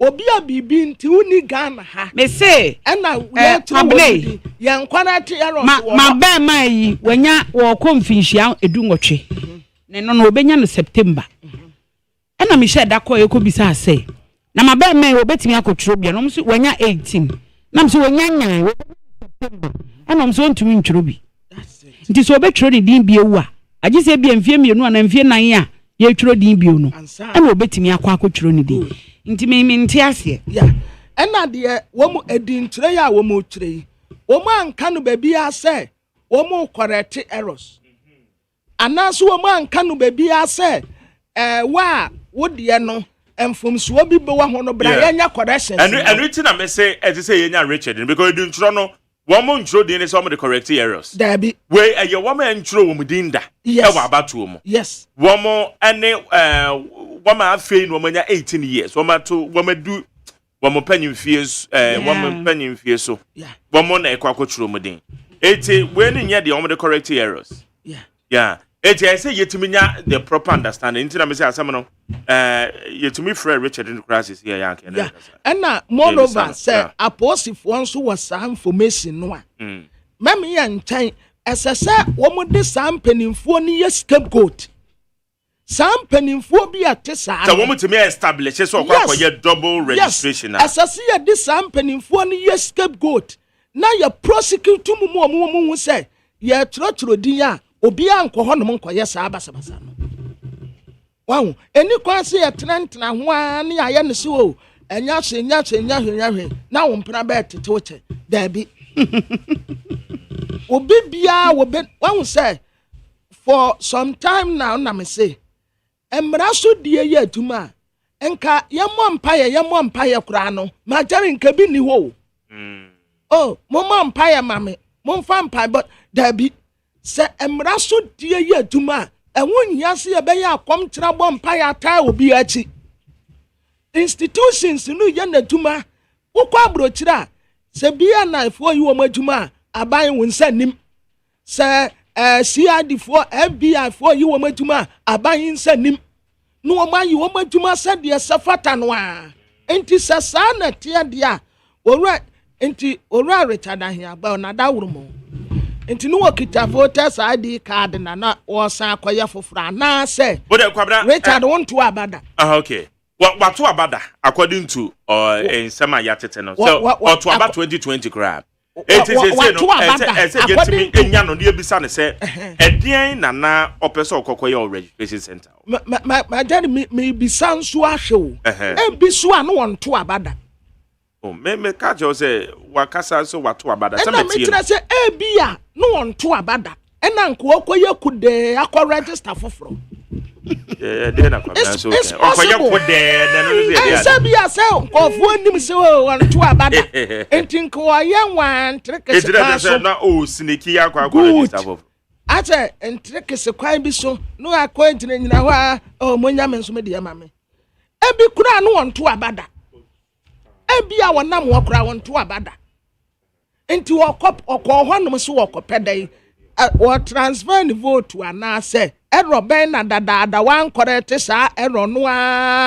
afen wo kwa correct here na posif wo kura mbisa no one kofa ni voters ID card mra ni voters ID card no onkofa mra de error so wo ho no onkofa mra no wo mu nhye eso wo mu invite ni sisi a because in sembisa bebre wo ho no mu a eseso wo ba be yi ano okope de wo ketu south registration center ho ya wo ko register no ho anase bi kura ye bedo suko no na ye bibi different krampo na nko wo kwa akoye wo ho no mu a na eno nso mra no ene na decide ye sefata pepepe because this time around there abatu amu di nkyerɛkyerɛ no ese ye ma ye ni ekɔ ho na ye nyina ye hye ena magani menimu ada wada wurma ba kubi nso a honorable Eduedoma ne boama akosia so no ye director of IT edema NDC answer na be called my yankan police for one statements na one dia ba related to a limited registration exercise no okay and say oko a police for one page in so a or say 3 police officers interdicted over the unprofessional conduct in the ongoing limited voter registration exercise. The Ghana Police Service has interdicted 3 police personnel with immediate effect over their failure to perform their duty professionally in the ongoing limited voter registration exercise. The affected policemen, Inspector Michael Ado, General Constable Eric Boache, General Constable Michael Jan, on 11th May 2024, failed to perform in the proper manner a duty imposed on them as officers in charge of security at the Electoral Commission office at Edujama in the Ashanti region when some persons attempted to disrupt the ongoing limited voter registration exercise. The interdicted personnel will be taken through the due disciplinary process of the police. It's a way first statement. Okay. Okay, wait a minute, free woman. Okay. Send the theatre one. The theatre man say, Osifo a womujina ho. Na bibi koso wo man wo maduma. Ya interdict wo. Ya interdict wo mo. Yes, wo mo twentwen. Wo mo fa wo maduma no ento hwansa. IGP. Na wo mo enye ntwetwemu enfafa. Say adujama, wo say we violence si wo ho. Yeah. Amanyokofo mienu na MPP NDC. Yeah. Because all because wo mo susu say wo mo register minors. Yeah. Ena ema say semnisi afi yenko de eda obue no so no. Statement another statement no so mo de aba. Okay. Also police caution public against violations at limited voter registration centers. 1. The Ghana Police Service has noted with concern isolated incidents of violations of the law in some voter registration centers in the ongoing limited voter registration exercise. 2. We condemn the unfortunate incidents that occurred in some registration centers, including Cape Coast, Central Region, Kukuom, Ahafo Region, Edujama, Ashanti Region. Police have made a number of arrests as investigations continue. 3. The police would like to remind the public that registration exercise is a civic responsibility that must be attended to in a civil manner. 4. It is in this regard that we would like to caution the public to exercise maximum restraint and act in accordance with the laws governing the registration process.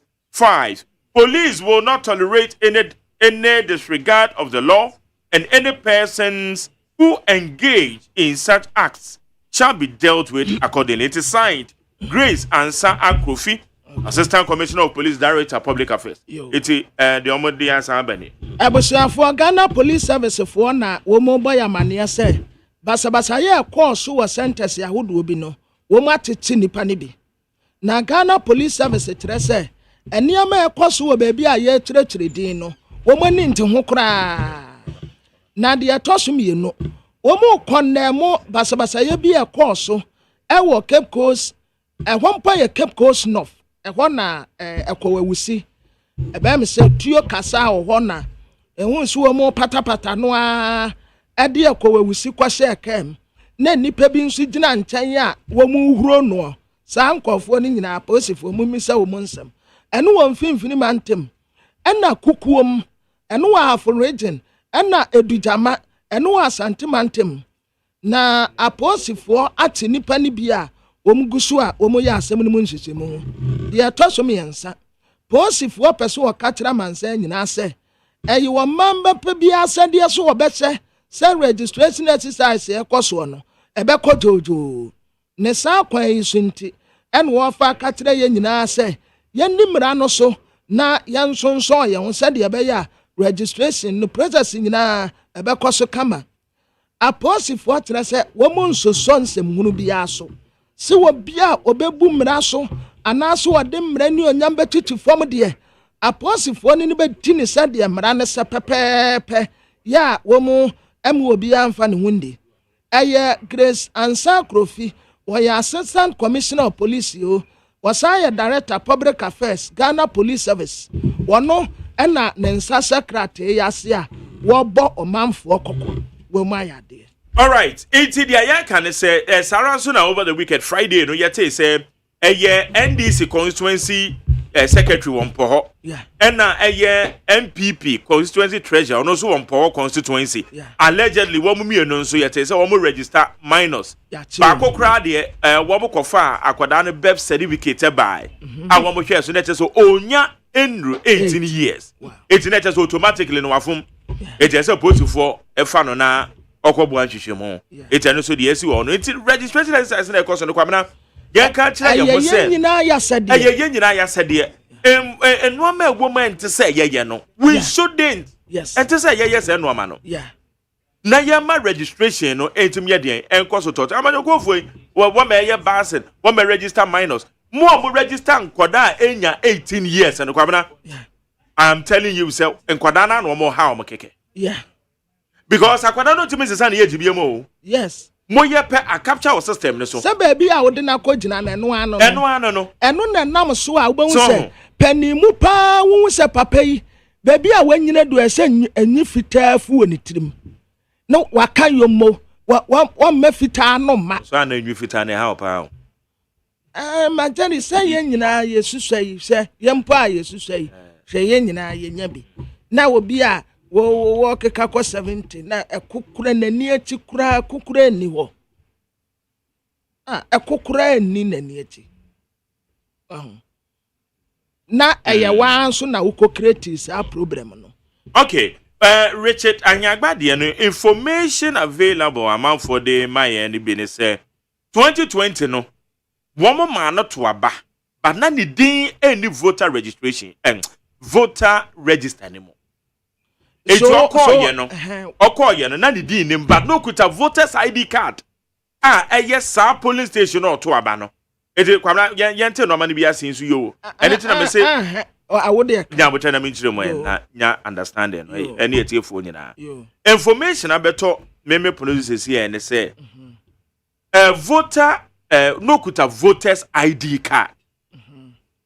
Wako a your police station or two aba. One more share, no, and no correct a yes, our police station voters ID. But none the day any register anymore. That's 2020. 2020, and nunti. Agents say work on yina na electoral officers na wo honi nyina na agree say what the agent mo. Because anya hwe your national officer. And they agreed. Ema no to waba. But na the system so but no okuta voters idea. Echere say watro ni din so it tells you say I am from the EC. From the EC. Establishing the start say. Oh now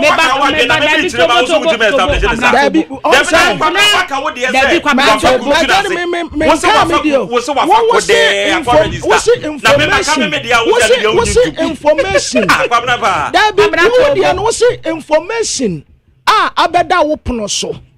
Eyo obi na di amount. Na wo de obi na dem ha ho. Say ye the free electoral commission was say oh ampa says ada we abrantie yi baaye na wo baaye no na ne di nim nti yama no kwan say onto eyo authentic but we be the information okay what about obi nso de mama say the okoye no so illegal say na wo kan yo wo say who should say why kode no ko say to bi me see yansem bisa nensam because about yes study America men ka say ya no kure no but me say information available good but men dispute me there no because wo there no kan man ka say ya no kure to nso nye wo there ni ntumi say what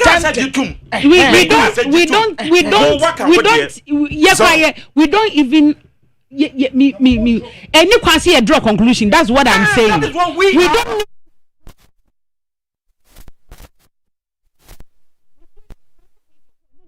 name me man to aba. Let's walk with ID card.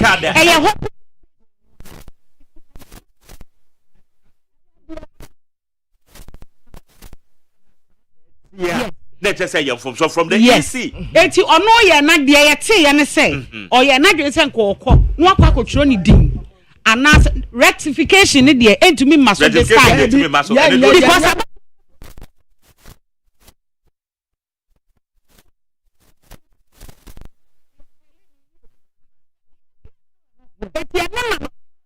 national officer ruling party at a time so that is mini issue I was at say adenti na won twen ma time aye kwosesa errors ne sa ne omanioma no won kon yes ha na mum wo se sa bre ya ye twiro din no e wo okọ share say enioma e koso ye ana ha say okọ yes say wo kwa twiro din okay to there eti ye to be drop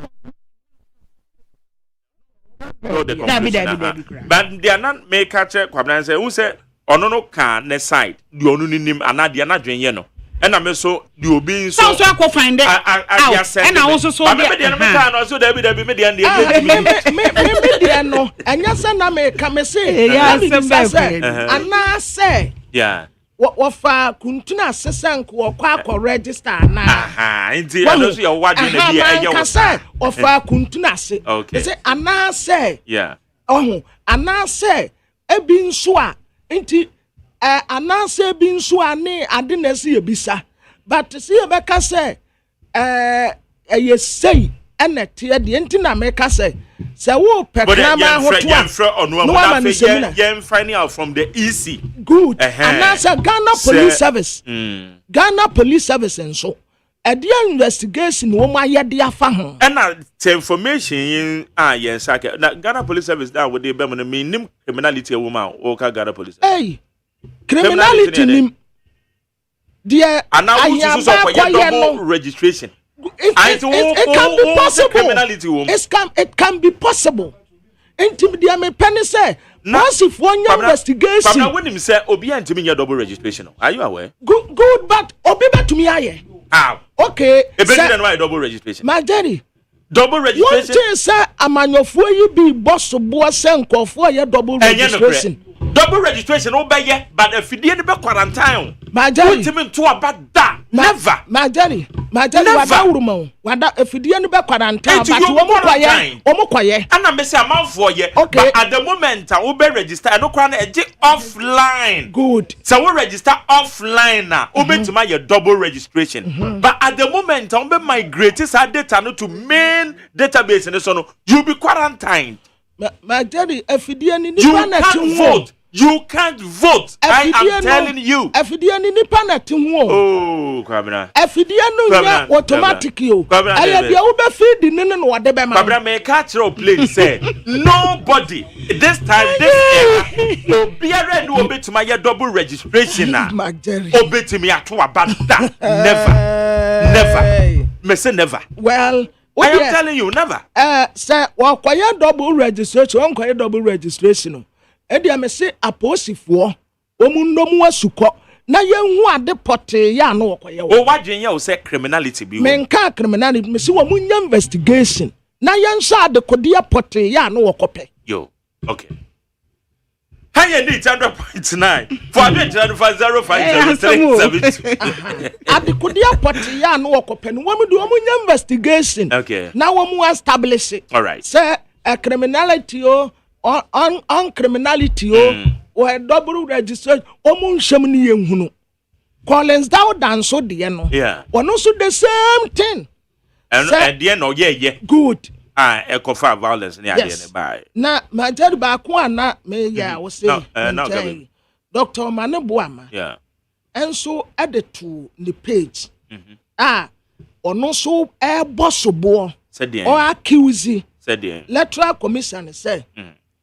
day 2 number of nkofo a you register akomuno according to NDC amanyoko no omo register nipa 19,267 but electoral commission records mu no omo de 25,287 and to ho enti omo bisa say eba ne sen ena day 2 ya register 19,267 na electoral commission for the 25,287 ena to ho ena day 3 nso wo bisa say adentina registration e course day 3 no eye 48,616 but electoral commission the 43,417 ena to ho enti omuso bisa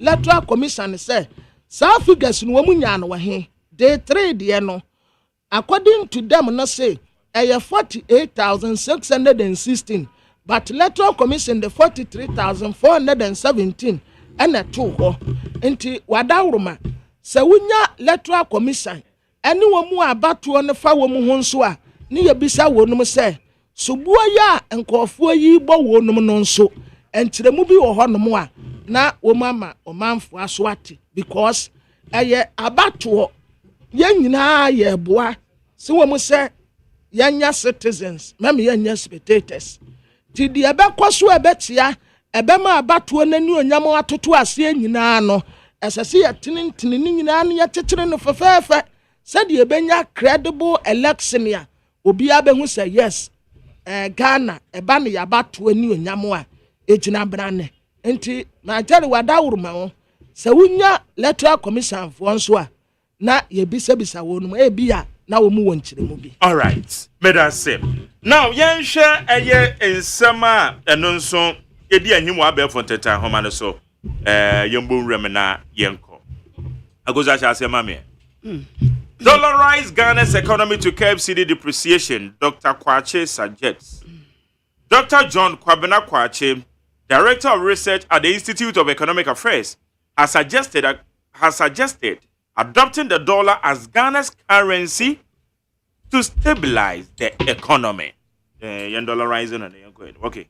Agos, yeah, we see for Dr. Kwache and what they are Dr. John Kwabena Kwache, Director Research at War Institute of Economic Affairs, IEA. Now, opinion.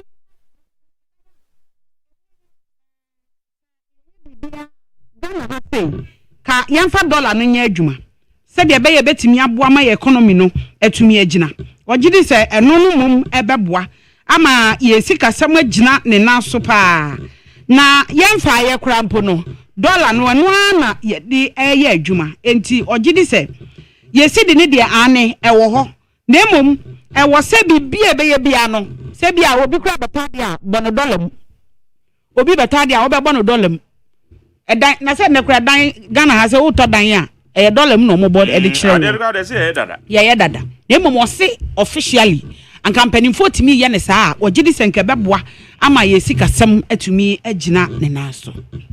Okay, Ahafuano South East voter registration turns chaotic as to sustain macheted wounds. 2 persons are reportedly been injured following routing between 2 factions at the voter registration center at Edujama in the Ahafuano South East constituency of the Ashanti region. Abusianfo wo mu kire se enipa mienu na eprepraye wa bra basabasa e bi course ewo voter registration center ya ewo Edujama eno Ahafuano South East constituency ewo Asante Mantemu enti basabasa ya e course no wo tese nipa mienu na omu prepraye na emu ade. Yenko anima complicated media landscape changes the dynamics of election coverage. Jan Appington, a former chairman of the National Media Commission, Nana Kwesi Jan Appington, has advised the media to improve the way journalism is conducted, especially during election coverage, by focusing reportage on vital events. Enkane chairman Nana Woda National Media Commission no ye Nana Kwesi Jan Appington. Na enkane chairman yi ena wo kyese ensentwerefo enioma bi wo ho a titiri ne ensentwere adwuma no wo se wo se edru abato brese ni ebo amane a yenhwe se ade no a asie no pepepe me yemfa bi nka ho na wo kyese se wo de toto ho abato atwa mu ene sa bre ye ya epiepie se ensam ne bebre media landscape no aye complicated aye bisi basa ensam no we kan we and this akoba say ya na ama ensam na ye honyan na honyan no so no etimi de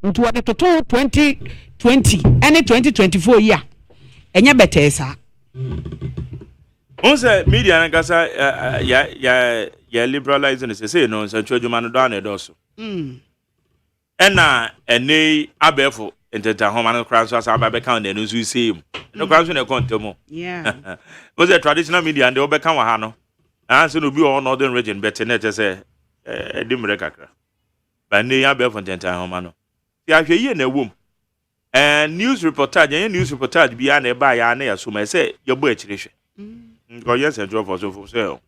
Okay, that's it. Demand on serial numbers of BVR kits unnecessary. CDD. Dr. John OSEI Papom, a research fellow at the Ghana Center for Democratic Development, has described the National Democratic Congress request for serial numbers of the biometric voter registration kits as unnecessary. For Dr. John OSEI Kwapon, or your research fellow, Ghana Center for Democratic Development, CDD Ghana, and workers say, was in National Democratic Congress and this Yamanyoko. Biometric voter registration, BVR kit, no Syria no mercy, I will more penal, or no the one say a here. Okay. Mpoha NDC Constituency Secretary, proprietor, arrested for allegedly registering minors. Police in the Western region have arrested Ben Arafo, the Mpoha Constituency Secretary of the National Democratic Congress and the proprietor of Voice of Christ Preparatory School, Rojamela, for allegedly registering minors in the ongoing limited voter registration exercise. Yo. I was for way I Mpoha NDC Constituency Secretary or your proprietor. Ena yachino wose aposifo omo atoye mantemu wonu mache Bernard Afo a woye Mpoha Constituency Secretary edema National Democratic Congress NDC o chese proprietor woda Voice of Christ Preparatory School ano Rojamela sabre wo susu se minus nkwala ntotofe wanketenkete ena ode omo akose yentwero mu din se de be ya afimpinu ni aduonu 9 December da etosonson wo matimi akoto aba ora afu yi a ye ka no asem yi wo kyerese wonya emfinhia aduonum enkonom mela enso enya emfinhia aduasa miensa na ya che wo mo sabre wo mo ekọ no mo kwa akobo amahwehwemu atumi akoso. Okay, all right. Eyego so eya wama register minors here ye ken. Unhwani yo na eya no krepa sa mo register minors a. Na sa wo mutimi succeed. Ma omudi ni komu a. Be kwa des ka wo quarantine ma geye. Ye say wo me minor na say amafo challenge. So obi an challenge na akoda ni di ko wrem a. Wa ha akoda no. Wa ha no. Na akos de ane ka ho asem say obi din any register mo na momokuta voters ID no. Enye Richard Ahiagba die ya mensaka information but amanfo send information about say even about 2020 about one nipa ni bi na wo mudin ni bat odu police station wana okuta voters ID asa voters ID na police station wana omede ma no etiaba ne sa na agents no etimi agree wo mutimi gitum so okay fine we dey yenim so ofrim patam ha enti amponkono to na ba so mo mienu nyina gitum a wo mutimi allow eti dia obi dia ma mi kra na ejoso wase ne ba ejoso ne ba na ni din ni register ne so na wakwakotro ni din and voters ID ekuta no aha enti wo say ye instances I no so etimi si e ma ne ye we eti ene dia na bi o kra wo kwa yetimi ya yetimi ma wo kwan ma wo to e wo sa kwan yes wo mu nyina agree a wo mutimi okay ma yemfa we Afarijan is the most pragmatic easy chair Ghana has had. Franklin Kujo, president of Imani Africa, has hailed the former chairman of the Electoral Commission, Dr. Kwadwo Afarijan, as the most pragmatic electoral commissioner Ghana has ever seen. Abusiafo ne ya kana semi ya friend no Franklin Kujo Imani Ghana ona ye pani a wada no. What I say, electoral commission titire ni a ye nyane so da eye Dr. Kwadwo Afarijan o ye nomrawuno o da musron kokura ye nyane so e wo Ghana ya batu Yeri asedema peacefmonline.com, citynewsroom.com, myjoyonline.com, checkoutghana.com, Star FMGH, other relevant news portals. One of the boy here be for the time I did some of the 100.9. Your boura and crater and interviews. It was so.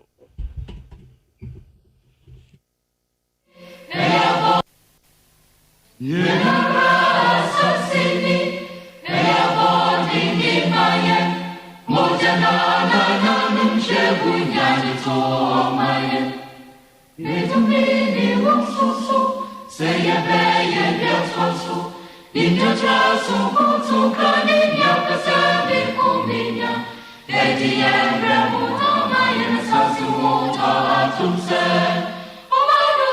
Sebeyeyo, Omanu Seriyeyo, Eya Sejase, Omafo Braneche, Omanu Sebeyeyo, Omanu Seriyeyo, Eya Sejase, Omafo Braneche.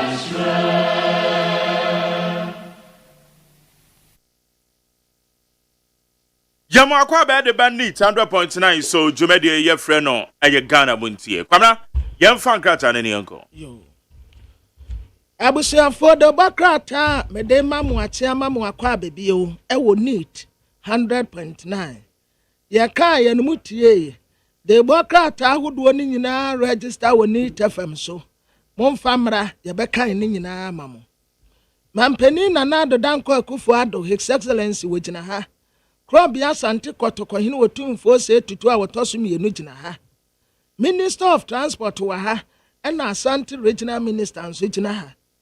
Eye Prempeh the First International Airport wo Kumasi ena wo mkopa ahontoma. Yasi yamwa Ghana Revenue Authority for no wo target no wo ntumi nduro ho. Zoom Lion for I establish waste management plant baako enwoche. Ewo Asamresia ewo Volta region. Crowford market. Womu de batu dwa say redevelopment project ya womu ye wo Crowford market no. Foto a ye boy ya ye di sika mu. 3 million Ghana cedis ya yira. E de free sa foto no mu. Na Sampai ena ye meyo. Womu so aba be yi ano a wo kire se da bi. Sika bi anyira na ebia sankofo no wo ma ante ase enti wo mu wankyeremu bia wo mu ede beba na daily guide democrata nanim ha ma me sere ayokoboche wada ha na Trinidad and Tobago for support Ghana Commonwealth build no ononyafo Collins Dauda yesi aposifo atin we sanse voter registration exercise ekoso no wa mabasabasa ya aba ho ye democracy ni ye save Krobia Sante Kotoko hini otumfo se tutu a wotoso mienu ena okasa se yi.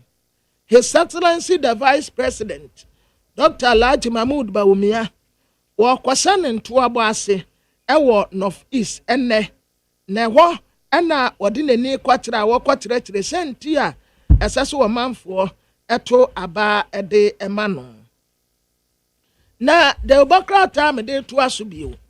The new publisher ononyafo Alexander Kwamina Afenyamake wobo sa tete DJ fo no affairs no wo ma ba so pa no a na wo mu ebo disco no sa wo mu tie bi no a wo mu bo no sa ta ne afre ne braces wa bo braces ne bi ena wa sa bo tie egu braces no so. Them say, "Oh yes, a young too." That time, you see boomerang. Womu bonny na no mu true baby na womu hoop. As your friend hoop. Womu hoopu nyumono. Oba tenem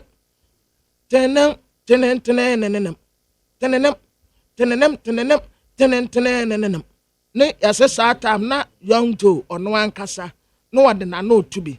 Tenenem enyima eminye young Joe say enyima eminye young Joe na ode gloves asesa nensa enti afanya markens ayatete young Joe yaso afo so parliament yama womu eba made tosu dunson ma meti wa do dankwa ode ne mfoni abetoa watre say 25th Anti-Corruption Agency's Commonwealth Africa no ono ena ye titreni.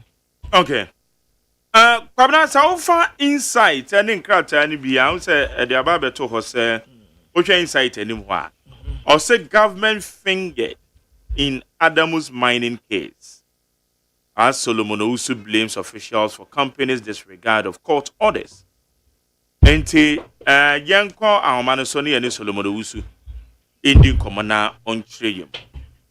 Solomon Owusu aye member of Movement for Change na yaneno edin komo. Solomon wache? Ya konto Mark. Abomu te say? How the chain so we mu clean. That's right. Be a possible. Yeah, then Yankopon. Na Adamus mining case na Mauka say aban as aban no any said then near chiri as a domo yakokwasa won dear bintra. Mark with us with you for you. I mean yadi obampeni ekufadu no. Okasem bi che Ghana for nyina eto nyina so say e was say the citizens na me be spectators.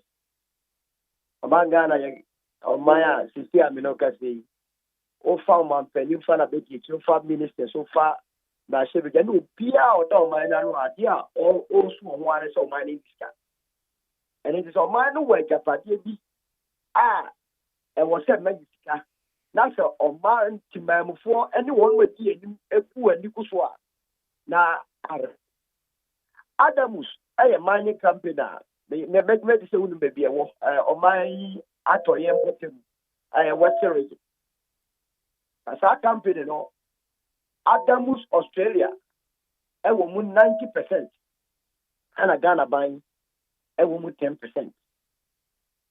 Da emu ono ana ekoba say mining company be a friend in Google mining ya registered on Mauritius Angela list and the kuta 90% shares was on Google mining and the two just say Adamus Australia transfer the 90% shares ama in Google mining ana Adamus Australia ebeka asasa de ne nya no kre eriti me no ka say Adamus Australia e ya asem no court to Australia am Australia for Supreme Court rule was asem no say enya no kre da say Adamus Australia transfer the 90% ama in Google mine akoba ni sa no asem no omo de court to Ghana court han ma commercial court 7 ana didi mu 2023 July hodo court nu bu aye say yenya ndi asem ni ndie no yentimi ma mines no en nampan e wo say yetumi interim management committee no ko he mines no so senya be ya senya yetu fan wo sika na hefa na hefa obi abehu no mine so tumi nya ne share wo court nu bu aye say Obefa independent as interim management committee. Abide the deeper Bakobeba in Google mining, a deeper near Nubeba, and Adamus Australia, and should the department Nubeba. Now you now your court to listen, court also, Emma or that is a minor and Amma Sao. Ampa Ghana government through the Ministry of Lands and Natural Resources, Ghana names here Obeko. Interim management committee so I have the bill to Adamus Australia and so you only from you know Akini any come sir or representing Adamus Australia. Some no cafe say that year in Google mine and then department you know what no I have activity. No cafe ye took far more ye to a friend say code Sikako Adani Dania airship. The question of people sound say one would air managing have a beginner year to that Sikana airport. One would also said Grana 10%, you know, yes, Sahaka, Yediga, a trading more. In Google mining and there is I don't know, I've flown to court order.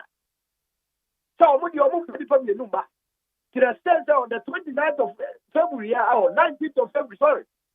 Court to this say so I'm from the number and yet now my 50 and you put me no.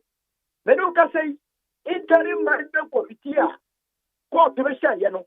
A woman I have read almost I'm almost just minds you know. You better shoot down it I'm a good year too. Ghana and Yanisika. Now, yet your man, Nasa, you were a buyer. But what to me so protect the interest of Ghanaians?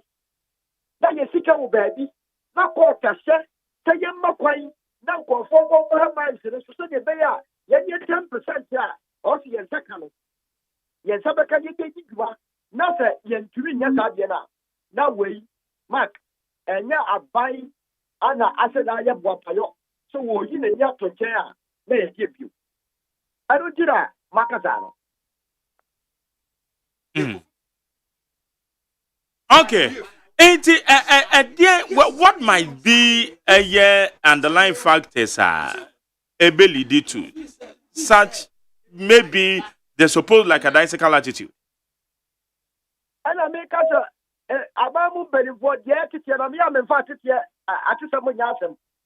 But very soon we are closing down on one more and one very more. Every from head to toe. And this company Yapa Pamwa. Omuti o mai pirimo awon pese Ghana ebenya tabi the sick house for the free mo e se aketia so se enipa baako etumi take whole nation for ransom because the mark the end one say support etumi ama order the ACC no aye contempt of court support be say enipa num na gongo he se ne be to mines no na se enipa num yi emu miensa ye ready Ghana ban ka se wo yi wonam sinye Adamus Australia, you know, never support you. And then in Google mining, like by Angela list. I know much as over your forward yammer. Cat, every baby. Angela list, Yankasa, or not to be truck or man, Attorney General, all by zero. On the company, on the implication of injunction.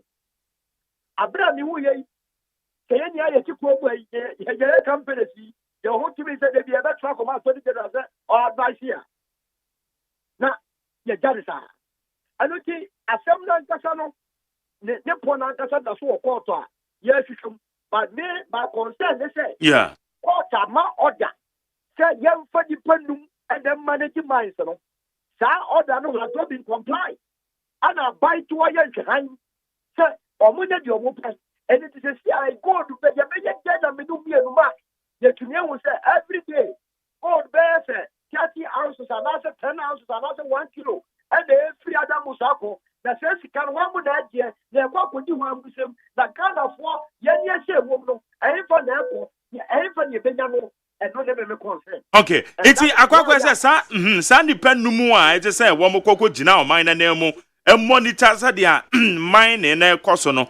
And no now among Koyana yen to me who and the air coso. Ewo sanity. Yeah, give me what you are so. Take and go for to you need whose instruction. One they have guided the day-to-day activities of the mind. And you move to for a former good year. Daddy, it has been alleged every day $3 million worth of gold. I know much. This is an allegation that is coming, but we are still investigating. And no, Chelsea can wind them therefore.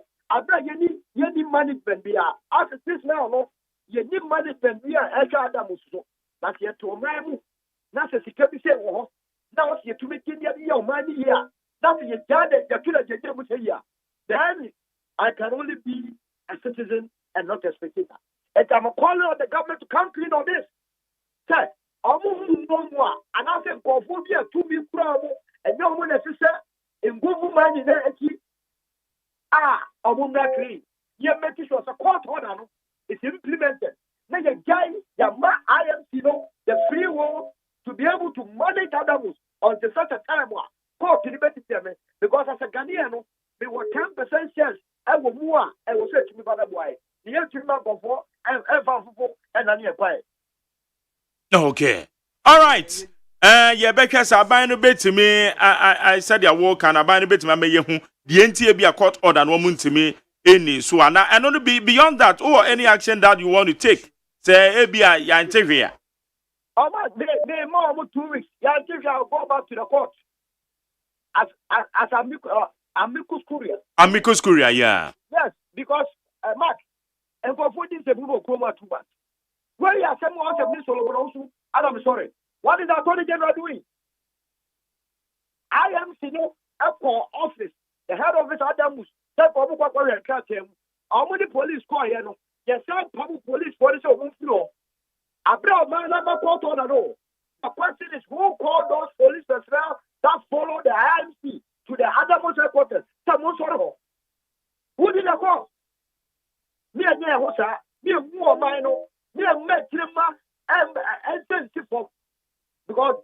1% of our debt. Foreigners, no matter if it's you know, hey, it's an old gift. And then I make a choice of one from one year. If the way it's a custom, the piano of Amanone, and yes, we are saying, after this year, say the Baba of my, I brought it away for now. I bring you to Waha, and no young business, you be over to the idea at your Baba of my year. Yet, it's a Jim. Can I say, why? I don't tell them more 2 weeks. If they do not respond, I'm going back to the court to compel the court to enforce. If possible, they must cite people for contempt. Okay. I am, you know, and go away. All right. General say, any day with your mind. Now, so far, movement for changes, so no, my cousin. Mark. What's that? Every time I want to go. I am moving for change members, I suppose you are one of us registered double. Asa. Yes. We thought, you see, but on my way, you will clean it. Moving for change, you will clean it. You did the house of wall. Now, yet you didn't say the Coco with Yabano. And it's young mouth or beer, but that beer, one you fear watch, and do watch it. I'm going to register.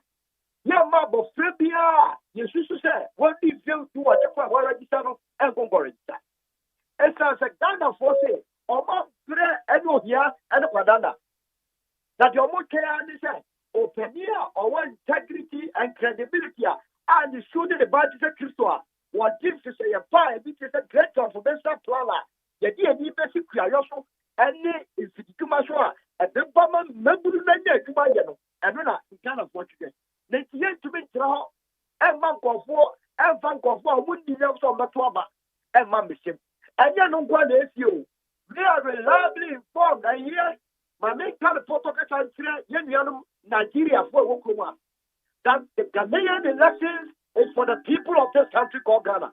And that under no circumstance but the Nigerians whom we understand attempting to register in this country be allowed to register. This is for Ghana. This election is for Ghanaians and not an ECOWAS election. But you didn't say Nigeria for me. I go for Kobe Bob, very soon. We will close up on them. Me bacho, what's it? My mom who nipa bi omususu say one more Nigeria for amount for register omo. Omo Bob one a Nigerian association in Ghana. Political parties be bo omo pa.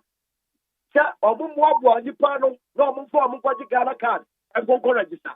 The American say who talk to Maria. Now we Nambia. But at the registration agency, we say challenge forms or be banners or on your gun and you are now on 18 years, sir. And on any the SAC where do German and on SAN KCO challenge forms or more fun challenging Crawford. Now, I young white chair. Don't say the city. Mark, and the crow woman say challenge form. Who will not say for the committee? No, and no in the past, yes, it is said. We better do some committee level. No, Saturday, let's say no. I would say, Yaman go for nothing. Prevention is better than cure. Prevention is better than cure. Yaman go for react as a when we know that's how go for in Nigeria for. When we know that's how go for in the field work. And it's just not come over it. Now, in any case, any population, anyone will take it. Or my, or maybe we are Argentina, right from the beginning. What's up, and you him for no more Nigeria for me. And I make us for now, maybe 2 grand Tracy. I am one of the political parties, and we are close enough. And one way a political party, bam. And I make us so far, no, Yakoya, NPP, and NDC. Now, make us which one of them. Yeah, it's me, no, the investigation is close up. Other I won't draw the attention of the police. Solo. We have reported it to the police. We have reported the matter to the police and given them the lead to move. Tedebaya, Yama, and go for. Look, a place like that village, in your first Atimota village was right now. We are reliably informed. Now we are moving closer. Because yes, Ghana, we know. And conforming to the open the other sending, what we tell man. Talk of foreigner, Ghana Canada. That foreigner is entitled to your scholarship here It's entitled to health insurance care. It's entitled to everything. Amen. Yeah, we are also. Not because of selfishness, or minding more. Movement for change will not allow that. Now, say, young men depart when we deserve so much to abandon to abandon. Yeah, quite a ton in your mouth. Yan say, Yan Sana, yeah, Carol, and then the air talk Ghana for us. No, big that's what to abandon. And it's a mad movement in it here. Then you go because of 20 last one. Yes, yeah, you have 500, SCC.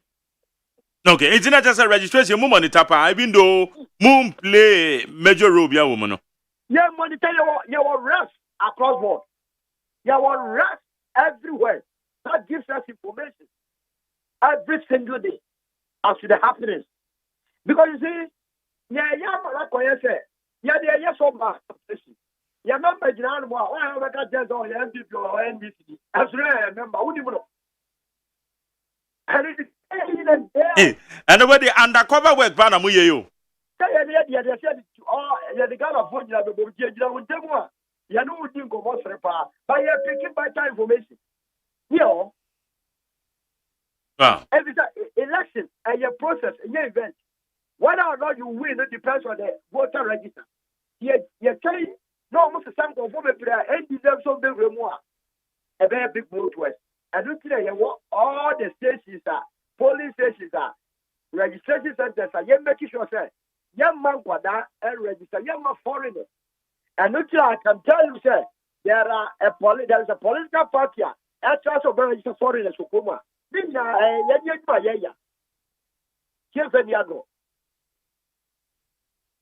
Okay, solo. Yeah, that's say any yen command nobody on pay. That's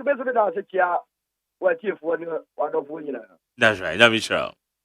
Yanni Solomon Owusu, or you're one of the leading members of the Movement for Change, and they are forming alliance, here for an alliance for revolutionary change. Or no, it didn't command for Adamus when the current registration exercise and so cost.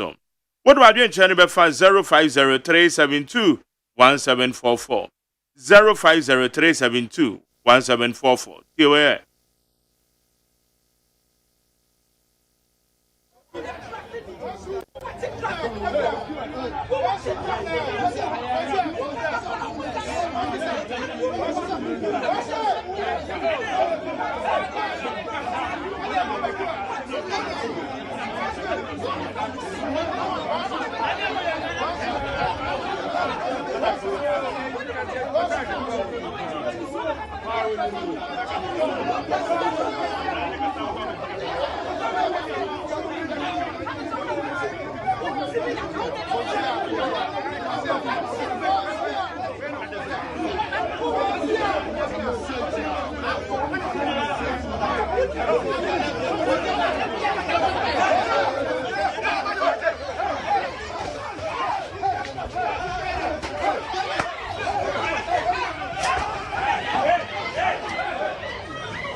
Get inside, get inside.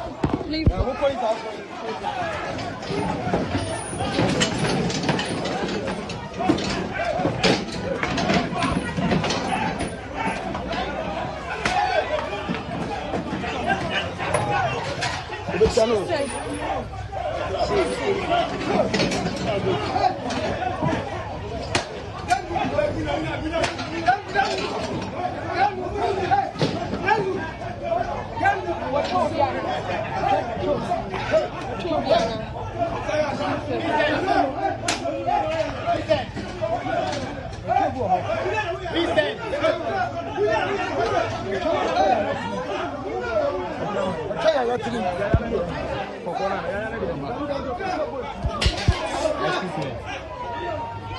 Na we mo ye hwan mo minimum bia o ashron for na aba han ashron for rider no nko for na aba rider no onye go say I do it no o di gama hana.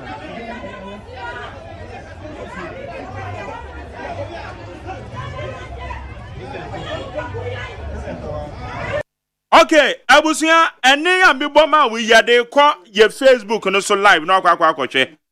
Where your video a Sutifi South. A Sutifi South. No me see one challenge yes am keto. En krantane ayam ponti ma pa manfo acha say entokwa ne de enya ntokwa keto akra wo ma say easy no ma o de registration ko ma say no. Hey. Masa.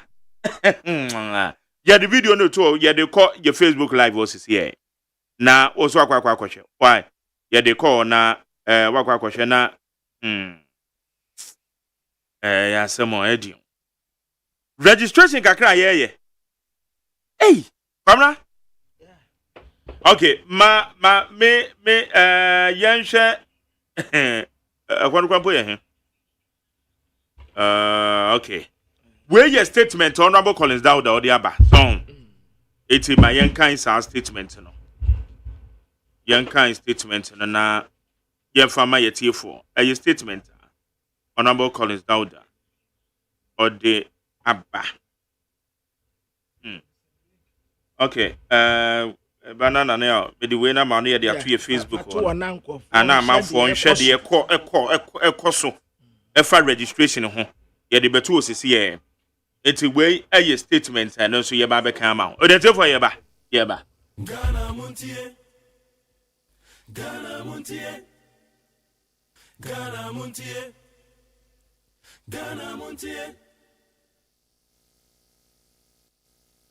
Tomorrow, yeah, Monche, you, your politicians, dear, yeah, they are no yet there. Honestly, and Tokwan see what Ghana, you know, a man signing in a new Biana Debo. Any mammy, oh here, any politicians. Assemble Kwambaka will take Remasono, a chance. I want to tell you, do your politics well. Don't let politicians deceive you. Muhu ya see a 1 year GH, and you're going to go. We are a fruit strike or Numtin Namuni area. No one more.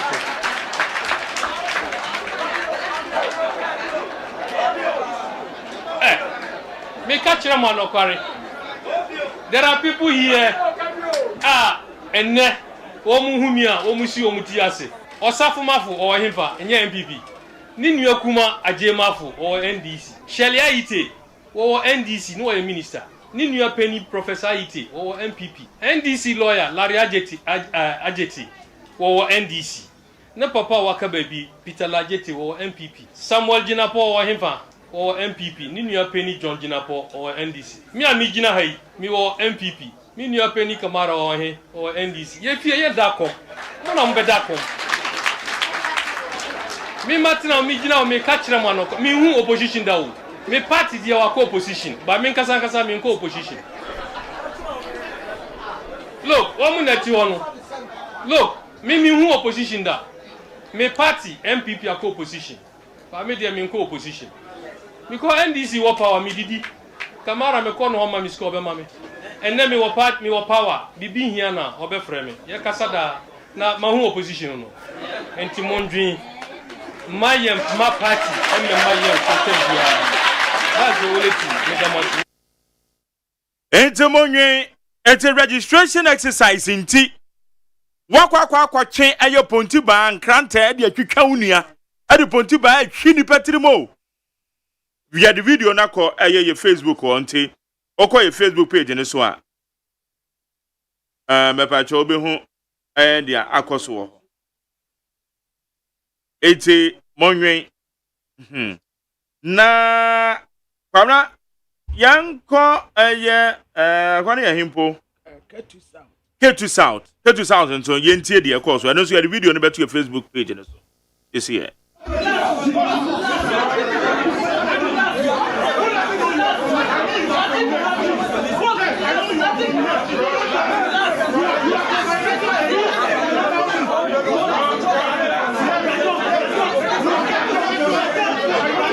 not a resident. How did you vote in the last election? How did you vote in the last election?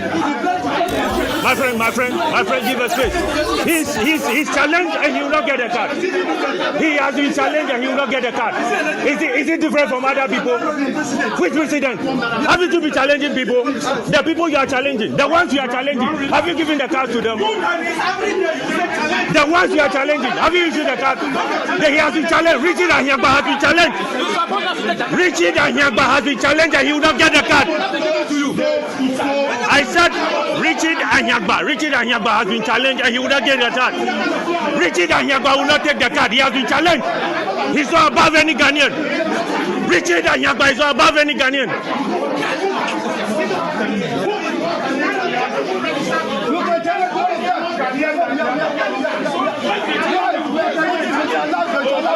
He is not a resident of Ketu South and he is not registered. He has been challenged. He is not a resident of Ketu South. Is he a resident of Ketu South? Is he a resident of Ketu South? Charlie, don't eliminate that card. Don't issue that card. Don't issue that card. No, don't issue that card. My brother, don't issue that card. Don't issue that card. Power will change. Don't issue that card. Don't issue that card. Don't issue that card.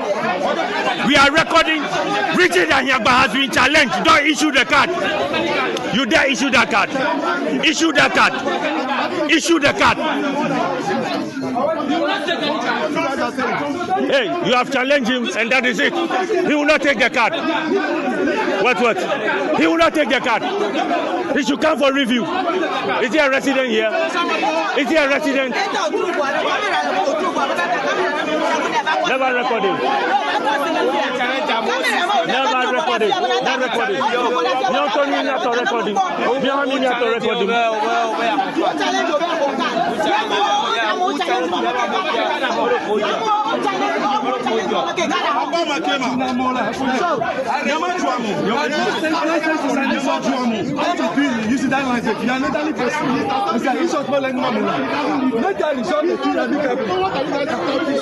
Achu, maintain your challenge. Maintain your challenge. What are you talking about?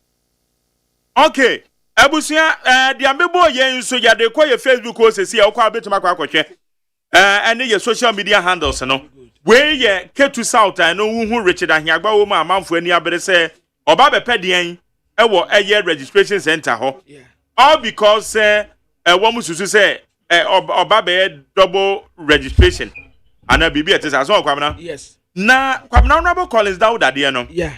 Information a abeka yensa ne kire se enye Esuti South na mom eye Esunafo South. Esunafo South say where honorable Rekopoku. Yes. Honorable Collins Dauda the statement about me yenka in the statement no. Okay. Near the womb. Okay, statement we in free no we free deputy constituency secretary. Yes. Eye Esuti South. Yeah. Enti YNTM. Also, official statement from Honorable Collins Dauda, Member of Parliament for Esuti South. Yeah. Accusations of arrest and involvement in violent incident during the voter registration exercise deemed false and malicious. In response to recent false allegations circulating in the media, Honorable Collins Dauda, Member of Parliament for Esuti South in the Ahafo region of Ghana, vehemently denies any involvement in or connection to the reported violent incident during the voter registration exercise. Contrary to the misinformation being spread, Honorable Collins Dauda says that he is not the Member of Parliament for Esunafo South, the constituency in which the alleged incidents occurred. He confirmed that he has not visited that constituency during the period in question, thus making any claims of his involvement baseless and untrue. These unfounded allegations purportedly propagated by certain elements within the NPP party in the Esuti South constituency and in the Ahafo region. Okay, the Esuti South constituency and the Ahafo region are viewed by Honorable Collins Dauda as deliberate smear campaign aimed at tarnishing his reputation and credibility. In response to these malicious acts, Honorable Collins Dauda is taking decisive steps to hold the perpetrators accountable for their action. He is actively engaging legal measures to address the dissemination of false information and defamation of character. Additionally, he urges the Ghana Police Service in the Ahafo region to swiftly investigate and apprehend those responsible for spreading fake news about him. Honorable Collins Dauda reaffirms his unwavering commitment to peace, democracy, and the rule of law in Ghana. He emphasizes that such deliberate attempts to undermine the democratic process and so this court will not be tolerated. As a dedicated public servant, he remains steadfast in his duty to uphold the democratic principles and integrity of the nation. Honorable Collins Dauda is the elected member of Parliament for Esutifi South in the Ahafo region of Ghana with a steadfast dedication to public service. He is committed to promoting peace, development, and the welfare of his constituents. Honorable Collins Dauda has a proven track record of advocating for the interests of the people and upholding democratic values. Signed, Isaac Yamensa, Deputy Constituency Secretary, SCTP South NDC. It's a question. Abusiafo sakrate yi efri ononyamfo Collins Dauda asoye na baye. Oyemra sebeteni ma adese wo SCTP South.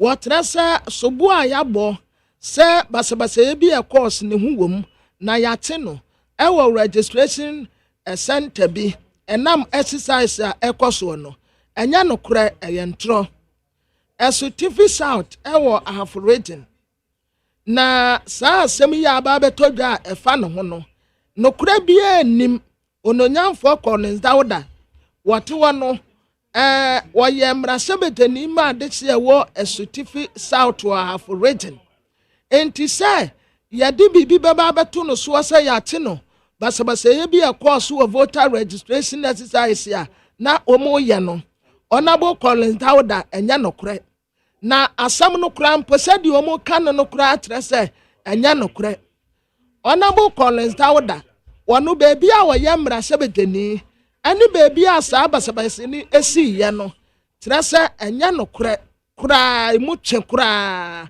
enti eba ne sen ena nipa bi bebo no sobu a eni nyina so saa sobu ya ye de bo no yi no wogidi se eye nipa bi a yi wo mu de abroni asese MPP amanyokuo mu ewo SCTP South constituency wa Ahafo ena omo bo saa sobu no ne saa wonti womo pese womo fa kwan boni bi asugu ne ho fi na nani onyam omo de titiri fom ononyamfo Collins Dauda se wetu anamon se nipa womu tetira womu ye saa abonefosam no ye de womu befa emra kwan so afi wono ononyamfo Collins Dauda obi anim se de ni suban ene na brabo etie osra Ghana Police Service for se wontena womu obi anwu ne ho fi enti asemu aba betodwa anya no kore no womu nom wasuko na obi a wodi mu fo no yemfa no magina mra no wono Collins Dauda te wono mu yi oyi obi a opasomje pa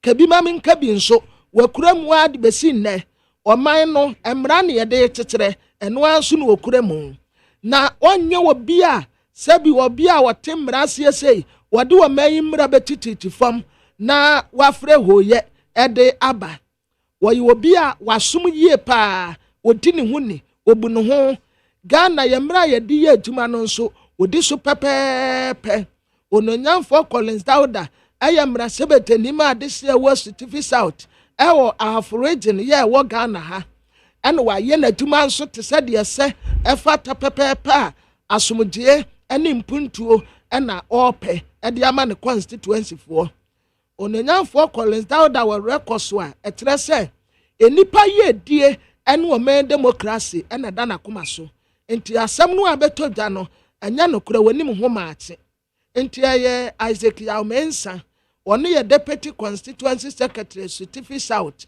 NDC ono ena nensa secretary yase afi kwabena yenko Ghana Police Service wo official page medical kind da ba ma mesan kan biem okay eti we ye Ghana Police Service wo official page your Facebook page so wo kokwa wo mo de ade to ho 17 hours ago Also, police arrest Honorable Collins Dauda and pursue others in connection with the disturbances at Kukuom in the Ahafo region. Tio, it will Ghana Police Service for the bound. Okay. The Ghana Police Service has arrested the Member of Parliament for Esutifi South, Honorable Alhaji Collins Dauda, for his alleged involvement in the disturbances which occurred at Kukuom in the Ahafo region during the ongoing limited voter registration exercise on Saturday, 11th May 2024. One person sustained injury and is currently receiving treatment at the hospital. Police are in pursuit of other suspects in connection with the incident. It's a police for DNA. Yo, I order.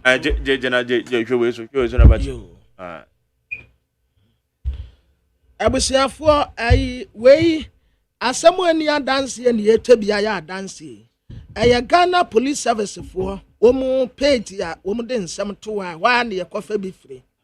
Wose police for ate ononyamfo Collins Dauda na womu hihye nipa bi a eka ho enam basabasa ye bi ekọ ewo kukuom eno wo Ahafo region.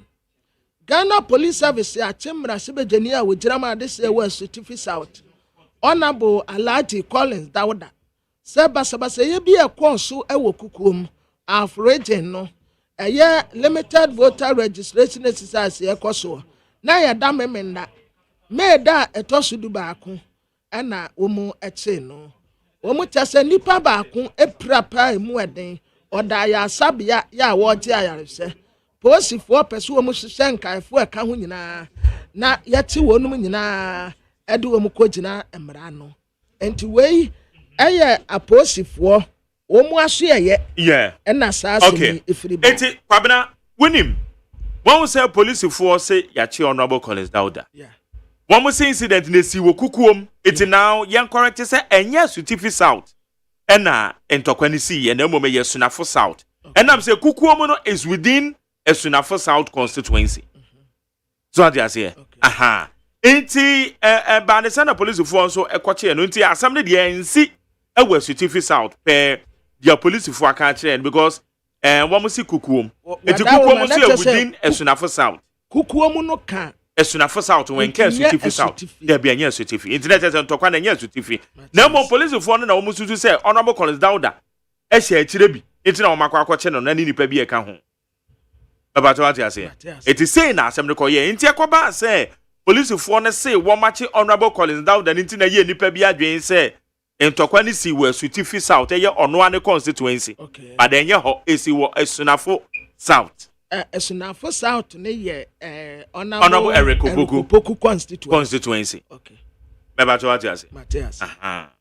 Itina sana adena ko enti se ye kra ya kase eye yachi Honorable Collins Dauda. Police for na mu ne boy amane. Yes.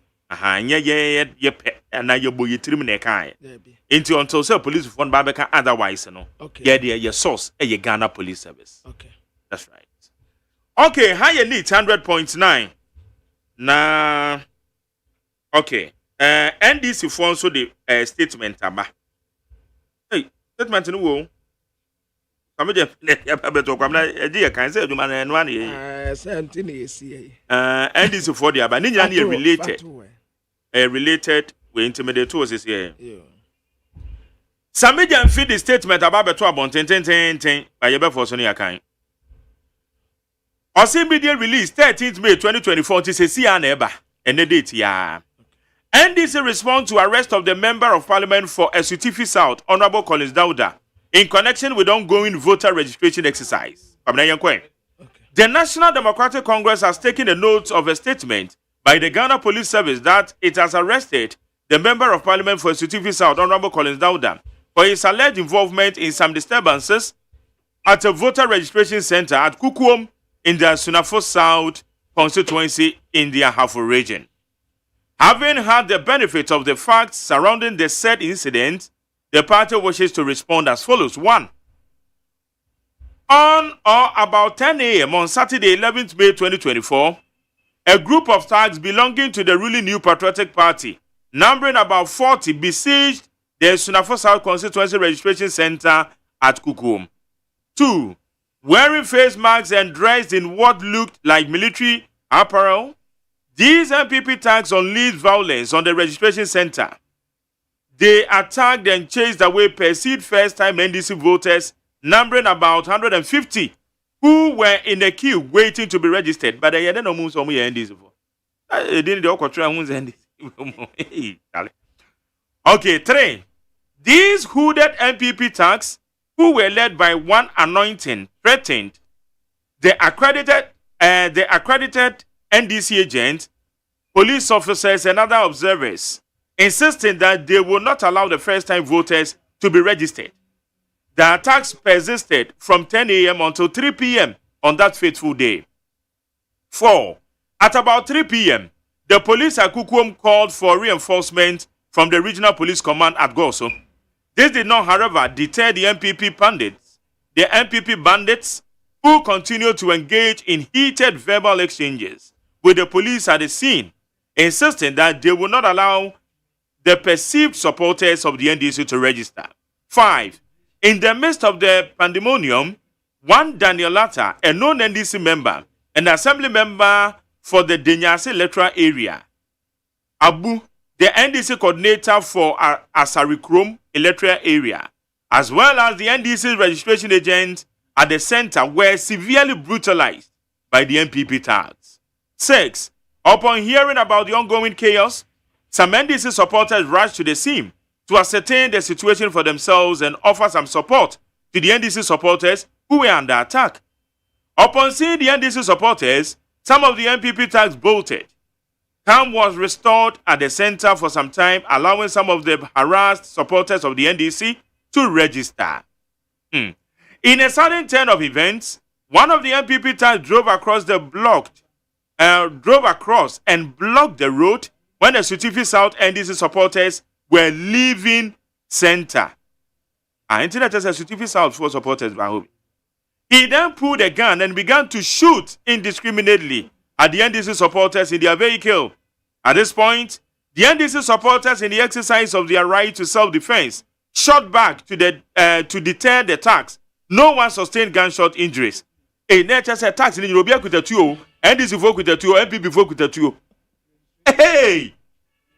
Sami Jamfi, they are working on opinion. This fact was corroborated by the police in the investigative report read to Honorable Collins Dauda, MP for Sutifi South, in the presence of Honorable Eriko Poku, MP for Esunafo South, at a meeting on the morning of Sunday, 12 May 2024. We wish to place on record that at no point was the Member of Parliament for Sutifi South, Honorable Collins Dauda, present at the Kukuom Registration Center on Saturday, 11 May 2024. Contrary to the claim by the Ghana Police Service, Honorable Collins Dauda was busily monitoring the ongoing registration exercise in his constituency, Sutifi South, and was nowhere near the incident at Kukuom, which is located in the Esunafo South constituency. Several NDC supporters who were hospitalized after being brutalized by the MPP thugs have since lodged official complaints with the Kukuom police. The NDC condemns in no uncertain terms the unprofessional haste of the Ghana Police Service to publish the so-called arrest of the Member of Parliament for Sutifi South and create the impression all over the media as though he has committed a crime. For emphasis, Honorable Collins Dauda has committed no crime. The allegation by the police that he was involved in some disturbances at the ongoing voter registration in the Kukuom is palpably false and must be treated with the contempt it deserves. 12. The National Democratic Congress reiterates our commitment to peace in the ongoing limited voter registration exercise. We are law-abiding political party committed to respecting the laws of the country. Our parliamentary candidates, agents, and supporters throughout the country have so far comported themselves in the ongoing exercise, even in the face of the extreme provocation, in some cases, violent attacks. 13. We are, however, concerned by the widespread violent incident across the country in which NDC supporters have been at the receiving end of unprovoked brutalities, intimidation, and harassment from the ruling New Patriotic Party, as happened in Edujama, in the Ahafo and North South East constituency in the Central region a few days ago. 14. We wish to remind the Ghana Police Service of their responsibility to protect all stakeholders in the ongoing voter registration exercise. The Ghana Police must display professionalism and impartiality in maintaining law and order and be fair to all actors in the political space. 15. We cannot accept a situation where the police choose to watch undertake little action against MPP tax who unleash unprovoked violence in NDC supporters in a broad daylight. Now 16. Even though we in the NDC will never initiate any such attacks, let it be known that our supporters reserve the right to defend themselves against any violence or attacks. Signed, Sami Jemfi, Esquire, National Communications Officer. Yo. Abusiafo sakrate ya magtere wa sajman eka ye. Sisi anakrata anoba. Nendi si amanyoko na eyi ano. Edi afa asema abetoda watre se. Emra semeteni ma adese we certificate out. Ononyamfo Collins Dauda yate no. Ada ya registration exercise ye koso obasabasa ebi ene ye yate no. National Democratic Congress NDC amanyoko kire se womanhu statement ya posifo atre se yate ononyamfo Collins Dauda ya wo ye mra sebeteni ma adese we certificate south. Se basabasa ebi e koso ewo registration center ba ko a ewo kukuom eno wo esunafo south constituency of region no waka honti yate no na asam no ankasa ne nkiremu nie watra se be se nontu anopa memeneda meda na etoso edu ba ko ena enipa bi ya womuhunu se womu ya MPP amanyoko ne ma womu dodo be se aduanan 40 Baby, I want to try din esunafo South Constituency Registration Center ye wokukum. Emrantie ya womu weden womu de mask access womu nim ena womu address basabasa bi te se asojafo. Enso womu nimpa se eye MPP fo hoodlum sinibia. Ene so womu be bowura registration center wo. Obi anka asi obi anyu obi asi o. And womu tigu voters ya NDC fu asa lie besa 150 womu register womu tigu womu so ebro womu pu wonu mu ama nipa mobo se na sa MPP fu yi womu ba center hono na 19 edi womu nim anointing so womu nim no anointing ba ya pe he NDC agent ya man krata wogina ho woje ne de police officers ya womu observe ye eno so yamfu wo mu ante wo mu eba ho kra be register for first time voters ya eye NDC fuo yi ya satigu wo mu so ebru wonu mu afiti anopa no ndu kosi ewi anom yensa bu wo mu papa entibasa 3 pm ena posifu wo kukuo mu ye sada bi enkofuo mu abu nkofuo atenti yamfra reinforcement en wo mu frɛ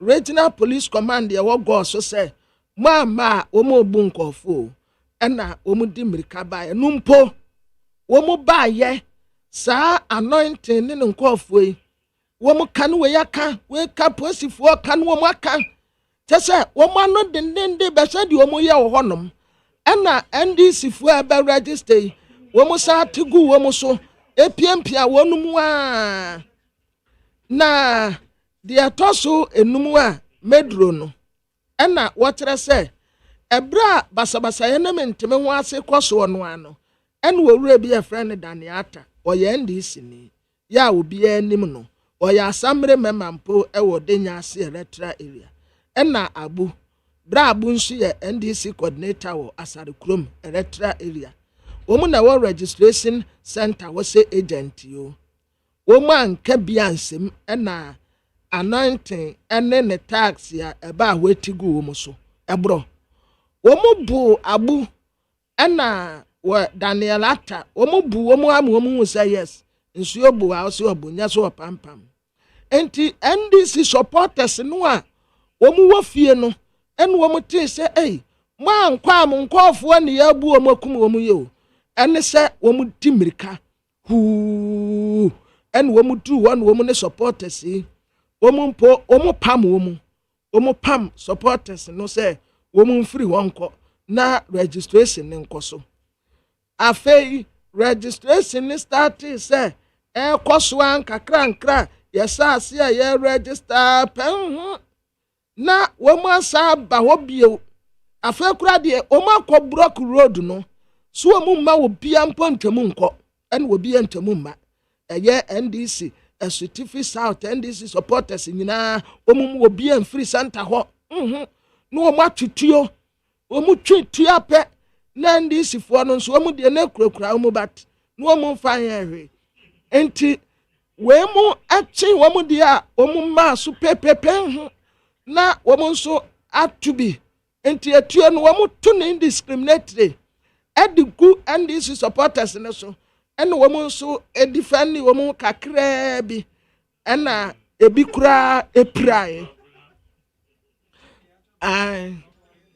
NDC fo ni bi kura eprae ena yede wo mu kogu hospital na wata say sabasa yi nyina no Ghana Police Service fo ena wo mu investigation to report wa wo mu ekama won ewo Collins Dauda MP a certificate south ya na honorable Erokopoku a certificate south emrasebedeni wonu yesunafo south wo mu nyina aye meeting kwesi ada meda neto so edumyenu afa wo pese wo kama manse nyina te se ensi wo be bia se ononyamfo Collins Dauda registration center wo kukom wonom okoho said the Ghana police service for the betu dano enya no kure wono no waye busy ya a certificate out wo registration centers no wo shese ne wonom de ekosai enti kukuom wonom de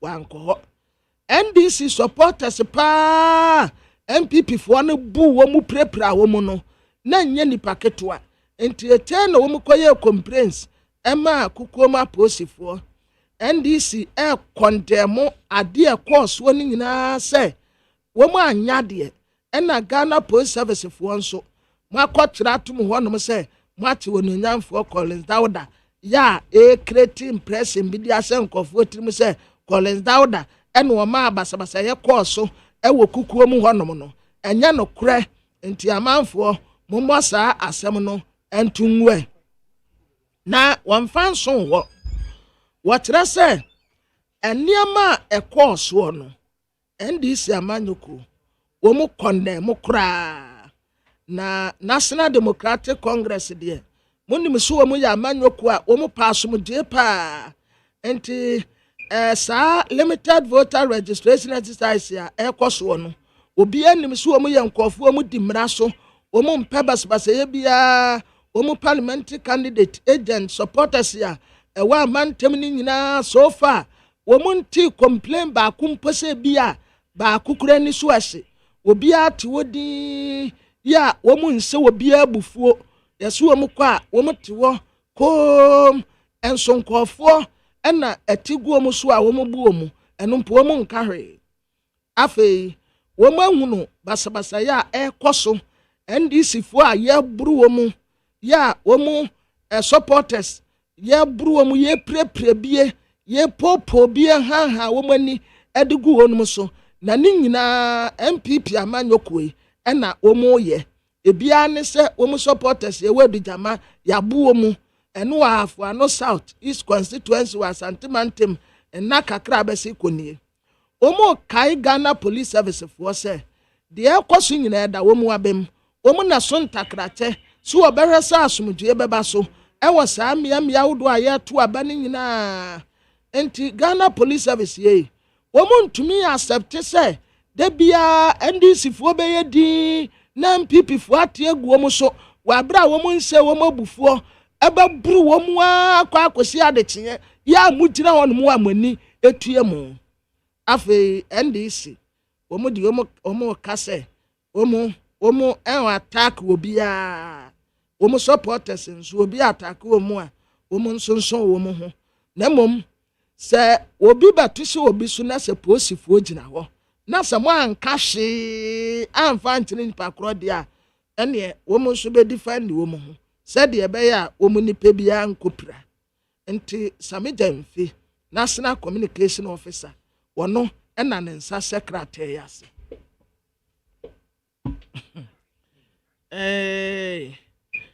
samija mfe Babna yey brame wa statements ya kan mo ya kan Ghana Police Service there mo ya kan Honorable Collins Dawuda mo ne deputy secretary mo constituency secretary or the other babon no ya be kan NDC there okay edien na uhu statements yi I say be contradictions kakra wom contradictions kakra wom winim ma menchire bibi mu ha okay Ghana Police Service anka say Honorable Collins Dawuda not our registration center okay o show me statement na one more say Honorable Collins Dawuda was arrested for his alleged involvement. Okay. Involvement doesn't mean say no you're present at the registration center. Okay. Afi NDC statement as Amedian for the buyer no. Who say we say a Sutifi South supporters of NDC. Womo ba ho. Yeah. E ba ne say na a Sutifi South supporters e ba wo mbetutu etu. Na no one say what Samedian fit kire mu wo say. Womo bro NDC fuofia no pattern na akosi 3. Kopem 3. Hey. Okay. Samedian face according to Samedian Fino. Or say, one more Burundi for now from an pattern kopem 3 p.m. Wa bra police for police for o man carry and written a certificate out for supporters by you know. Omo fear and omo tie and the necessary reinforcement. Omo te say ya bu omo nkofo from 10 kosi 3 na wa majari wa say ya bu fit 10 kosi 11. Hey, at say ya bu omo from 10 kosi 3. Na me te say wo ya bu fit 10 kosi 11. 30 minutes kra na ya say to. Mo share video ya me boy ya dey to a page so now go try. Na sefa say sa na yegu so buru na aba buru na wo mba kunkum wo mu. Hey. Okay. Hey. Enu akire ne nso no why na order a Sutifi South for ne say wo momra. Ana wo ma na etie no ba ya. Once according to the Samedian Fe ka kire ye. Wo say omo MPP for na bu omo fitia no pattern na kosi 3. 3. It one say e basa e be spread say na nkofo ya yomobo na omo ni kamafuo bia omo ni ojifuo bia na ya bu omo fitita na besi 3 say and the Sutifi South for na ba ya. Ya say ye kum omo nkofo na omo dimirika bai minim boundaries na Sutifi South near Sunafo South e be yana minim ma ton wadro ho pen but minim say boundaries happen. Okay afi mami mi say e ba ne sign a registration center Ghana ni bia wadi 18 years and above it is okoko churo within sa won churo within da ni yetimu mu say wo megina we NDC ni we MPP ni say according to Samedian Finiture say NDC for 150 e ba ne say no mu say NDC for 150 na ejina because I want anya party card ni so omunim wo mu hey omunim wo mu sa enti o say NDC 150 na ejina ho a wo mu register na MPP for na anointing boy no ne others no e betigu wo mu so a wo mu ebru wo mu nti sabasa na ekwoso na yabu wo mu fititane ya kosi 3 no anointing so no ho aden pa yes. Your question say you be sabe. Okay.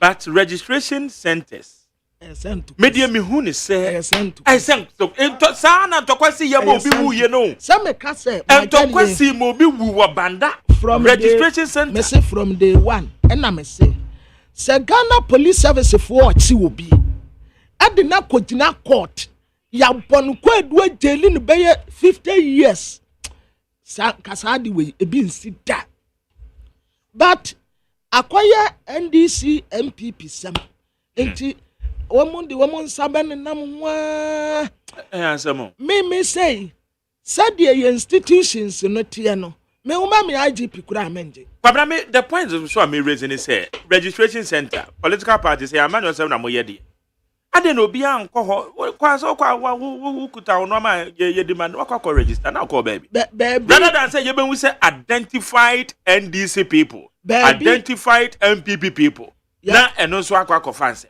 baby ye peaceful baby bebre say baby bebre honestly enye ni nyina baby bebre say edujama onim say Cape Coast North so etuoto wo sa yes ekowawusi na ekowawusi ekowawusi me hu ni video no yes patapata na de ne kwahye kam na nkofo bi nso gina hohuro no sa nkofo no kro mu huro na ese yachi wo why are you hooting parliamentary candidate for Cape Coast North na yembisa wo mu senti a wo mu yesa me se suppose for chi wo bi na ye de na kogina court abono kwadu ni ye de nipa kura tum ajagefo nyina eboa yen but whereby ya ebitumi kodin samone ni ye de wo mu akogina ho ni ye de nsafufu mu wa ye ja wo mu nko ya bomoka nwetu ya wei ya ye say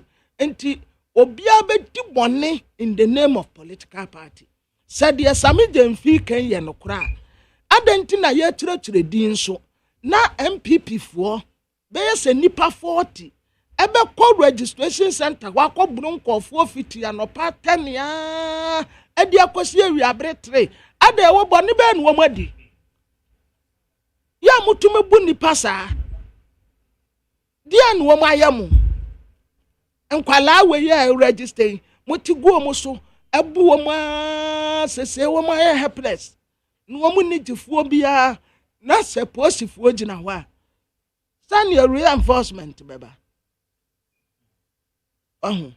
enti magdali yan sena said ya asem no tie no yan fanto na niema ni bi wo ho a aya na ha gene kakra because about what there eni kwan se yesas yese ni ye kukuru mponi ni ye besoa yesra mo ma asomje mra because my day we say chronicle ni ma akrampa say Collins Dauda arrested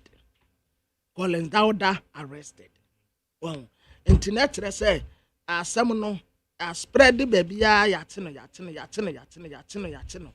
enti mon say na eniyama bia eti say ya amfa asomje ma no yemsa na yentum firi ho na abusuafo the Bokrata your friend is a chronicle and I'm a decacra efri mu ebe COP tiwa adodankwa ewrade ani onyama sere wono so enne Commonwealth Africa anti-corruption agencies no ono ena oye titreni a wotna omu akonya so na Collins Dauda ya ti no ya kan se yenyanche nti ano de be beto nchan yansa afe krobia sante kotokohene otumfo se tutu ya wotoso yenu nana ena ewrade aye nadom wakrama ase enrade yeso obi mpeni nkose ne amamre no wefe pa nana etna anadwem ya no wo gentia na enika se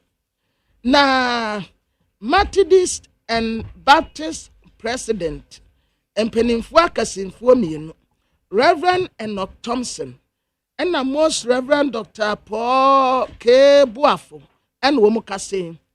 Almost Vice President is here, dear Kekefra Kekama Dampai. And this woman, dear. Aka His Excellency the Vice President, Dr. Laj Mahmoud Baumia. Wey, a Christopher ne Casano. A Christopher ne Casano. Sir, say, kro kokoni atechidie gina woni yese monkwati atechidie ntutu no ho ena atechidie ka kire kro koko se wate asem na eba aye no eya se yese ye machimi ntutu me ho meninwi se oyi oba running mate oba running mate baby edru no ase aba bebo atenase wotwe nimu betene ye pe ayi oba running mate ya na ekọ ndc fo asset records wato ena maami ya omu yi no esei what uta okodua no yi ni mirika oh waya ma ne ye fese the same thing ena sese MPP amanyokuo monso muyi oba sa running mate na muyi oba running mate ya ebe compliment Dr. Alhaji Mahmood Bawumia ade no na ayefe pa esanse efiaba ene yedie na oba running mate die the bureaucrat awudo ni nyina agbamane se maame arena toshi adulate anya se oye Kristo ni su obi a wokọ asori a ese na maame wokọ asori da bi wono oye Kristo ni a Kristofo a wo ga na nyina obi anim no na Kristofo program be na maame nkwa ase eto da bi anya sika o anya bibia na sika tumi ye na ukure sika pa na wunya obi kura mpom wo men but nipa hu donti na krama di betani ati kwa abeso ba bia eduro no maame arena atosi adolate de ekeka kono no ye Kristoni a wa identify no ho pa Kristofo nyina anim no na wa ye tuma wo miamia wodo bebre nti obia nso anim no afi chronicle anim ha on the Corinthians chapter 4 verse 1 what say masters ye treat your bond servant justly and fairly knowing that you also have master in heaven. Masters ye treat your bond servant justly fairly knowing that you also have masters in heaven. Na the Bokrata me de twaso ye Ghanaian publisher. Na Ghanaian publisher nim ha what the Dr. Paul Kwabena Buafo or the Nymphony Abatua or ye Methodist Bishop asam kron one walker was it Dr. Alhaji Mahmood Bawumia Vice President we Christopher na Kasano His Excellency a Christopher na Kasano a Christopher na Kasa oba Ghana ha a Christopher no a dosun pa enti a Christopher Kasa eze utie papa choose female running mate was it to su oba se o running mate uchu su oba se o running mate ya ho beto na yoko boss o maame ya tiwa adodankwa ono na yase Commonwealth Anti-Corruption Agency oye titreni speaker say fiada omumra parliament Zumlaya commission recycling facility our Volta region was here and two abamu obi oye competent dan kwakuboche na o ka kire Ghana for you onto abama obi a oye competent na Daily Graphic Democrat anenim ha Krobia Santi Kotoko hinini o was celebrate ne anniversary a silver jubilee na power sector challenge ekoso no yesi payment systems of account VR senior staff epese wo ya reforms ewo na the Democrat time dey to aso aye Daily Dispatch ya Frankesi Adubekwen yeta friend protozoa wasi adesi amu suhumwe we new face new vision kata asesane proye yebetumi akoatia Dr. Alhaji Mahmood Bawumia kire se ade betumi aboa ye digitalization na Dr. Matthew Opoku Prempe na wabu nkotodwe ewo togbesire the third enim wose kosoa na ye focus ema bibia ntoto na ase na kwawanim 70% yo registered deaf in Ghana 2022 Asante region, Greater Accra and Eastern region in Timonse. na the Bokrata daily statement anymore. Africa Prosperity Dialogue 2025. Omoba lantin and into the Gabi, Nymphonia Betua. NPP, a formidable, incorruptible flag bearer. Prempe the first airport, Yebiano. Na the Bokrata anymore say. The most Reverend Dr. Paul Kwabnabuafu, presiding bishop at the Martyrs Church Ghana, on Waka say, was a pig female running mate. Martyrs Yasone, and woman the other said, dear MPP, Amanyoko say, running mate dear, Oba Necro. All right, Kwabna, Yanko Amano, so your name, and your Mustafa Gbande, or a deputy general secretary, the man NDC, you know, in common. Mustafa Yamache.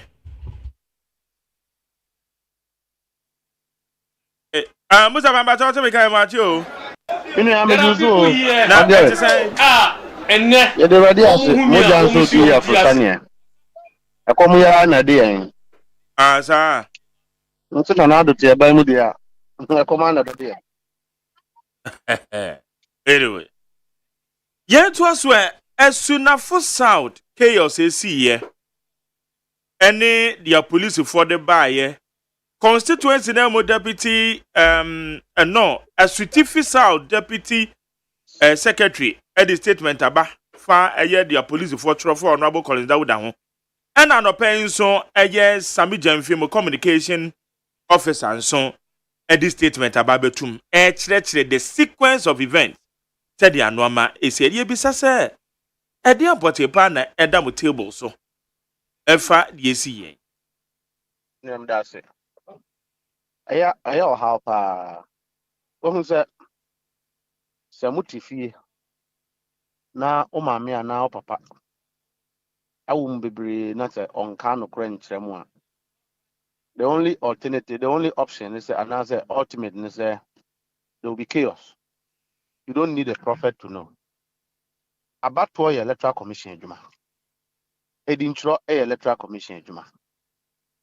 And I develop forms near say obi and do 18 years now will be registered challenging no ye we yan so near the police for e dey akoto registration center ho and as obi a obebu mre bia police ni nchi ni par as you TV there, let me deal with security first. As you TV there, MPP for na asha da kofa no Sunafo Sunafo South and as because as you TV what is Sunafo South? And I'm ranting ya beji kruno afa free and no pakuzi enyumre. We NDC ni betro udi ya bepamo. No mu kuta into. Police for a woman ho ya ranting se woman ya. Ena woman police for a call for reinforcement. Magda route me. Beba to meet you pa Gbande. And a police for calling for regional reinforcement. Nina no ama emrantia no enyai. And the party supporters no said Sadi ayen home yenku yenkrofo. And a woman back clear ukrum. And a kruna edin. Afe muhu Collins Dawuda car or honmoa the posters there chira. Musa and I just a Collins Dawuda baby. Na emrantia na mabaye ababe clear kruno. Yamfa wa momra. Ejesa momra tie no call ye no mo ekura honorable Collins Dawuda. And I won't put a branded cars honorable Collins Dawuda mfoni neteta no. And the mean say but minim say after Krono ye come no muhu say pick up beer Collins Dawuda pictures that's so. As to say eno na wo mo de call honum anansa enye no mo de call honum. At the time aniema ni sikura na Collins Dawuda wo no constituency a or monitor the elections. But Nina say a police went me and check some of Rana ya do mayor as AGYEMAN. Number 2, so share Edujamadi Yanua MPP candidate awo. And wako farm rantie by ya say NDC force a woman pedema yen register minors. And a koye kasakasa omko farm rantie ba ebedi sa boniwe. Nti empane say NDC phone cry na register minor. Is there any place a solution necessary? Young confirm rancher won't get a tuning grant as one mixture. Is it the solution? Number 2, Electoral Commission of Share Juma years. And 3 days ago, said then. And the Saturday, Sunday, compilation of voter data and registration data. Meaning, I know Pokrano, Electoral Commission, I hear mistakes. Say 19,000, Electoral Commission is 23,000. Say 42,000, Electoral Commission is 45,000. So if you do all of these ones, then the question is, about one year, do we really have a credible commission that can follow up to the mandate of the people to ensure, the right thing is done?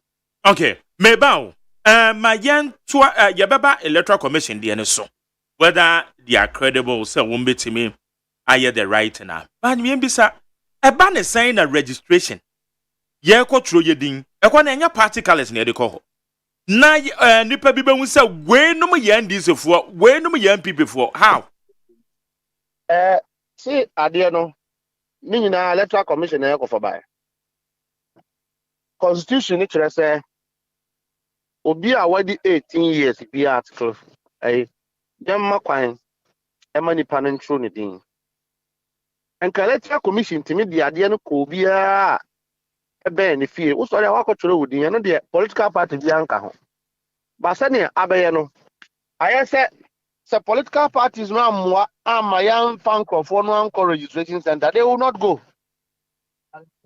So that is what I've introduced, the partisan interest.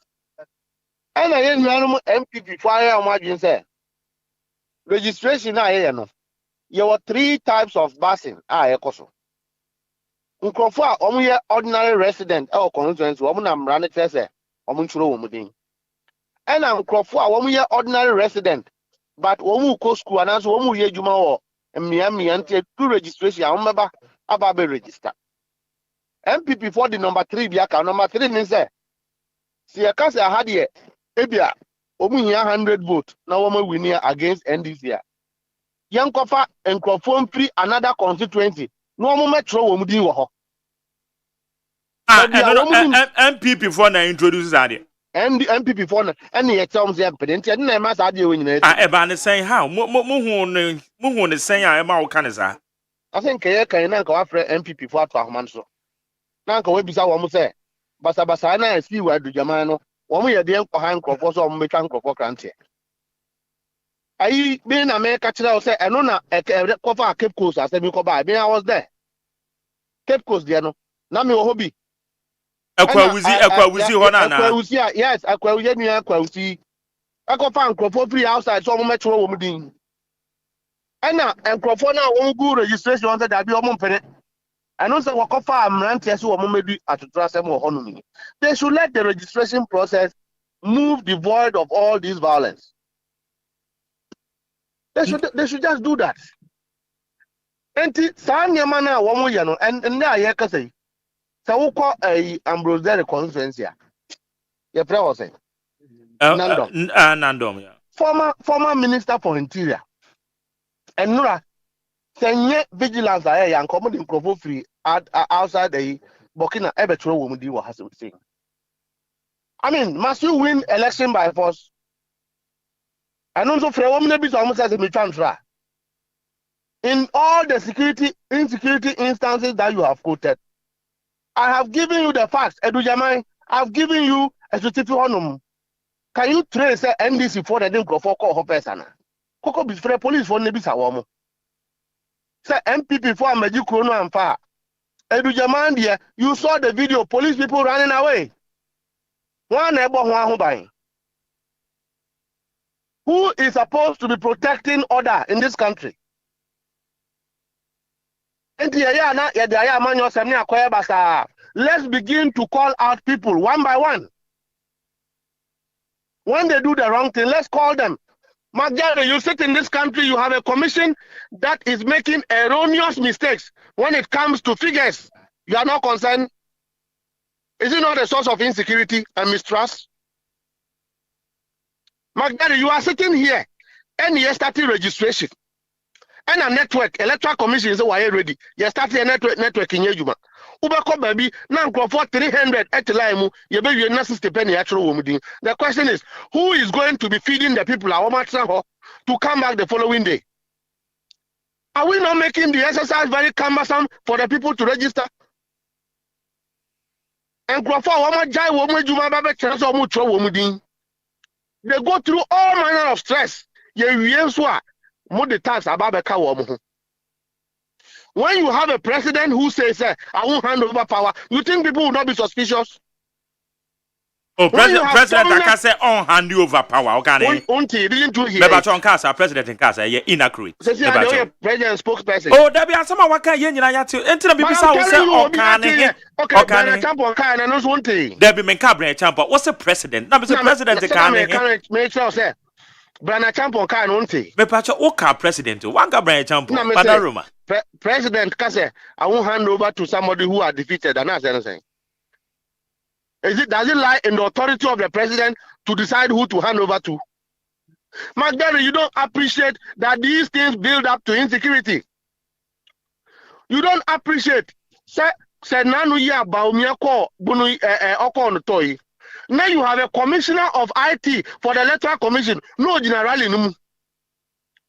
You don't think it's a big problem? You don't think that it doesn't endanger transparency? Commissioner of IT, Electoral Commission, in the midst of which conversation you hear registration machines. No, one of the aspirants, rally no anything. Mepacho, Wadarumo, somebody go some be me correct me, say be as a win to Modia. Because it has been explained, sir, Dr. Baumiako, there is an official engagement, and no fan rally no. And no crown up and penny being including a director of IT because one year Yama matter, Wako Hope, Wako School more pay. And now Oba will be this is the explanation about the Tuja. Wadarum. Judges among us already. There is anything. There is anything. They deal with a lot of cases. On Kaka, baby, no be at me who said, Najina Brainy and as an Najina Brainy. We are commissioner of electoral commissioner. We are referee. One party called dinner now. Honors you are invited to be as a woman. Does it make sense to you? Players, you call football game. Not two teams. Now we are referee. One team, a party. I would not much. We are 50 cents into the baby a party will be a bako. Now we are what's up with the referee. But program not a political program. It wasn't. Is Baumia not a politician? Baumia is a politician and a vice president. You talk of course as the vice president of the Republic of Ghana. An election. Yes, he can meet even journalists. Nancy President Mama shares and trouble. Did we accuse any journalists? Did we accuse journalists? What was a commissioner of the Electoral Commission, in fact, commissioner of IT, doing in Baumia's rally? You don't think that doesn't build into the credibility of the commission? Well, I mean, Nim said your own, but you don't think it's enough to compromise the standing credibility of the commission in terms of fairness, in terms of transparency of the work of the commission? And I just told you yesterday, why not EC headquarters or tabulated figures even registration, we are making errors. Even registration, but because a female one the male abato. Is yet the same commission that will announce the 2024 results with this level of incompetence? You don't think that is a state of chaos? Magari, we should protect this country. Okay. Mami, I'm finding out so 80 we share a year as soon as for South in some year Kenya the related matters out there bemwe. Say Sadia Moka, you know, parting penny phone and a party supporters in the call, not just almost to a Twitch or more, and Omokosia, MPP Mranti, and supposedly Sadia Samidian Fiat Rabano. So almost to a Twitch or more, just 1 more to do to it. Is this something I say yet me encourage? Self-defense provision at the constitution, Moya Farmer, for ye de Marina. Obi could a true to 20 police wage. Oh, the woman about. And to one from a certificate sound. How could a try a bonnet? national security pistols are dear man for no obi. National security issue pistols at dear man for no obi. And to perform accurate na woman jit kro na police for Jania. Opasi emfa emfa woman emfa nko It's not a woman information where Sutifi South was say Ranchen could tell you ewe esunafo South in there so almost bomb on almost dear tuba. Sana ekoba Koko bisa police for no say woman na ese se ban mo ese woman sa were they able to contain the people? Ask them, were they NDC people? Are they not MPP mobilized bandits? Woman kuta tuo. In any case, it's not a crime to hold a gun in this country. You register your gun and you use it. We register guns because of people like that. Woman feel say when citizens are writing their names, a whole constituency, a whole registration center from morning to evening. And the whole Ghana, we cannot de-escalate this situation. And you want me to think that it's a security failure? It is deliberate, calculated attempt to allow the people to terrorize our NDC people. But we have told them that it's your time for Trendia or war. We are not going to tolerate anything from the MPP beyond what is lawful, beyond what is accepted by law, and beyond what will give us peace in this country. We have to preserve the peace of this country. We have. But for them to think that the only way to retain power is to kill again, they will not have it. They will not have their way. For them to think that the only way is to rig election, it won't happen in this country. Okay. Mumra won't mobilize anybody, and you haven't heard it throughout this registration. Etik Bandi, the award can it say MPP for one register minors on. And no answer in America. The solution for registration of minors was there because the writers of the Constitution from Parliament envisage said political parties may want to register minors to escalate their numbers. NTSA, I challenge the person. I the internet challenge you one no microphone to is there a solution? Okay.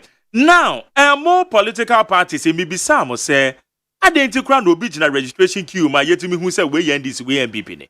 And I watch say EC on the officers and some selected electoral areas and into more political parties more facilitated the ma in Crawford ebi mususu so mo yam Crawford so mo control mo din and no man yes ade na nanka ye de because akwa say more facilitated into no okwa duru why na edi animu ba ye MPP ni na edi animu why na edi Crawford we anim NDC ni na edi animu it na akwa escalate the problems we num nyina akwa akoba it is a man yes ade na nanka ye de.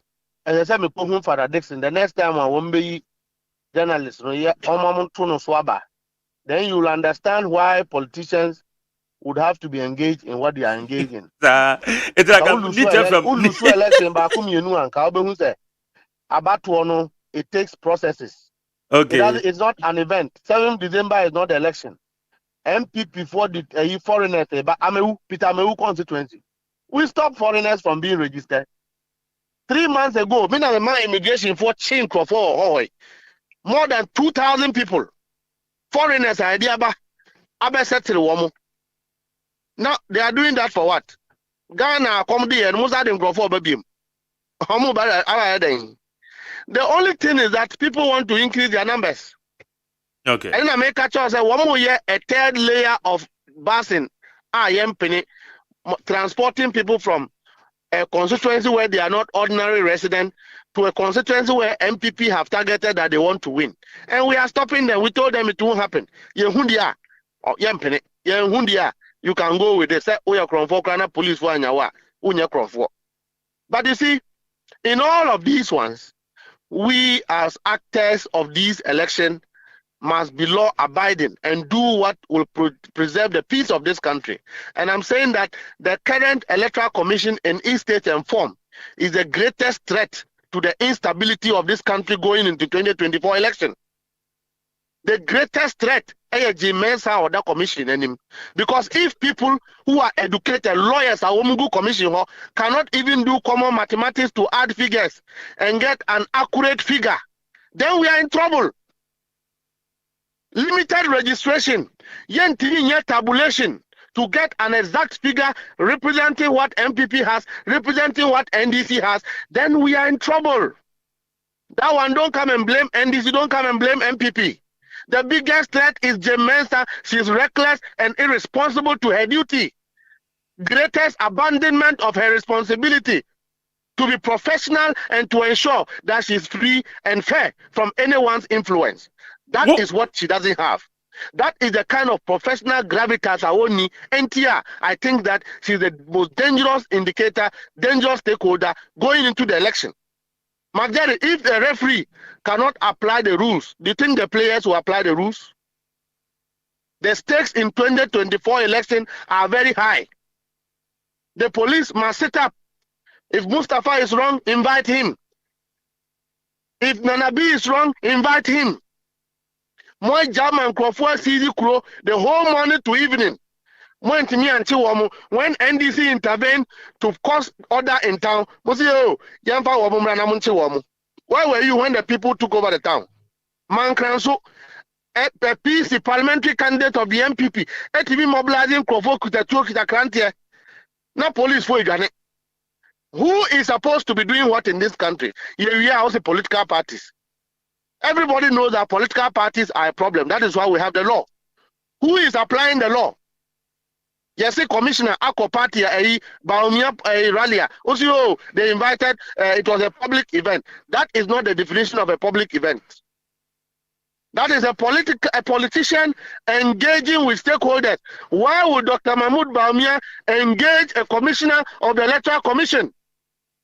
Why would he engage him? For what? Is he trying to rig election? Because we already know, say, Abantiano, or radio, so to TV, so a defending MPP, even 6 months before 2024 election. Yeah, 2020 election. Yeah, we are about one. He was on TV talking about MPP. He even was slated for MPP regional minister in Bono, Dr. Apia Hene. He was slated, or a 10 patron, a 10 patron, or and when you can appoint such people and such characters into a commission that is supposed to be independent, you come and blame the NDC for being vigilant. Magdalene, stand out there. Oh, I made a idea. The way you talk to us, tell them, tell the MPP, tell President Akufo-Addo, say he is a product of all of this chaos. Nobody will be vigilant. Nobody is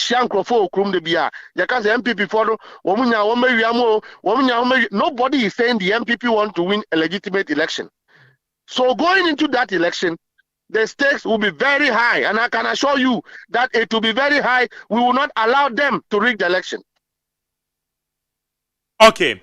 Empower the Anawate, say more constituency secretary, allegedly police are channel, say or register minor, same as the constituency treasurer of the MPP. What do you know? Where do you actually? After the wire balance reportage, yet you won't mean.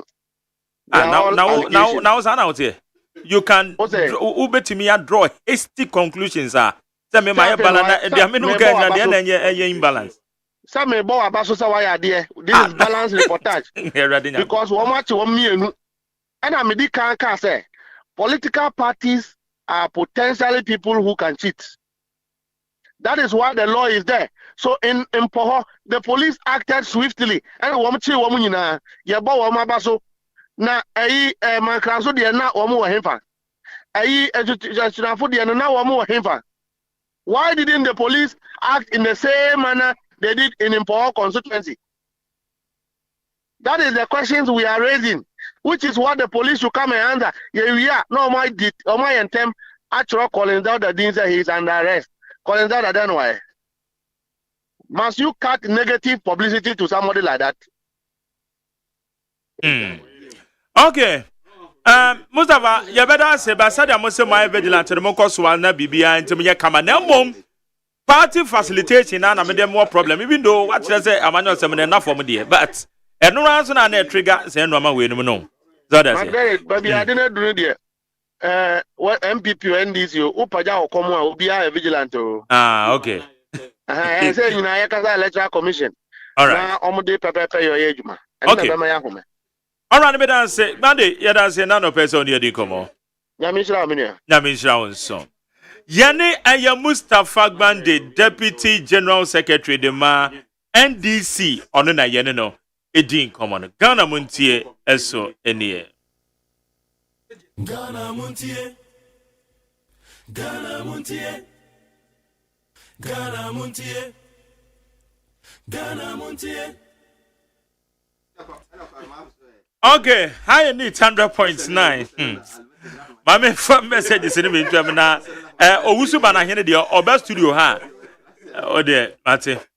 OPK patriotic voice I say regards to Dr. Baumia. Now I say EC was right in proposing to team up with the NIA to use the Ghana card as the sole identification for limited registration exercise, and the opposition NDC was furious and stood on its ground never to welcome it as the only means of the identification for registration exercise. So, you have to blame the NDC on the heated argument and exchanges, sometimes the violence. Richard Daddy Fiamasama is a Ghana Montie Q. Good morning and belated Mother's Day to our ladies. What a shock. $11 million, 999,465 was paid as the final payment for the Pualugu Dam project in Dr. Baumia's hometown. Nothing was at the dam site, not even a single block. When controller was asked to the public account sitting, they said they were ordered to pay. Richard Amasaman. Well, so good morning to you, Mark Jerry. Did I hear Dr. Baumia promising to give incentives to churches instead of taxing them? I'm about to end the waka. What kind of developmental projects undertaken by these churches? Building prisons instead of creating jobs for the youth or amassing wealth as if there is no tomorrow. Anna Funanaku and they be saying. Lamtekin Edifree or Ashaman official town. Warlord Collins Dowda has been created confusion. Has been creating confusion since he became a member of parliament. He has been doing this for a long time. So you remember that prior to the 2016 elections, his brother, who was leading his violent activities, threatened to kill Honorable Kennedy on Japan. If NDC had won the 2016 elections, they did same to John Boadu. Okay, I'm taking neck. King David Adifree Council Tamen. So CMJ, greetings to you. Which legacy President Akufo-Addo is talking about? Mr. President, come again, please. I urge all the youth to get registered and vote for JM because 24-hour economy is coming like Kakai. Also, now call your Utusenya East constituency. Omontomano. Comments at Domi Peletu said, Domi Kwabena constituency, your vote is your future. Go and register and vote. Boom, boom, boom. For Dr. Baumia for Better Ghana. Regards to Mr. Joseph Sian, CEO, Zoom Lion Company Limited. Well, so good morning to you, Mark Jerry. In fact, it's clear that MPP is losing this year's election. Big time. Mark, see, last week when you were interviewing Salah Mustafa, he was totally down and trying to give some hope to his people, but it has been spoiled already. Jerry P. Yedifi, Abufu, namesake. Meshaka Santiama Saman. Also, even in opposition, the good people of the good work of President Mahama is still writing and counting. Kumasi International Airport was planned and started by President Mahama, and it showed clearly how visionary the man is.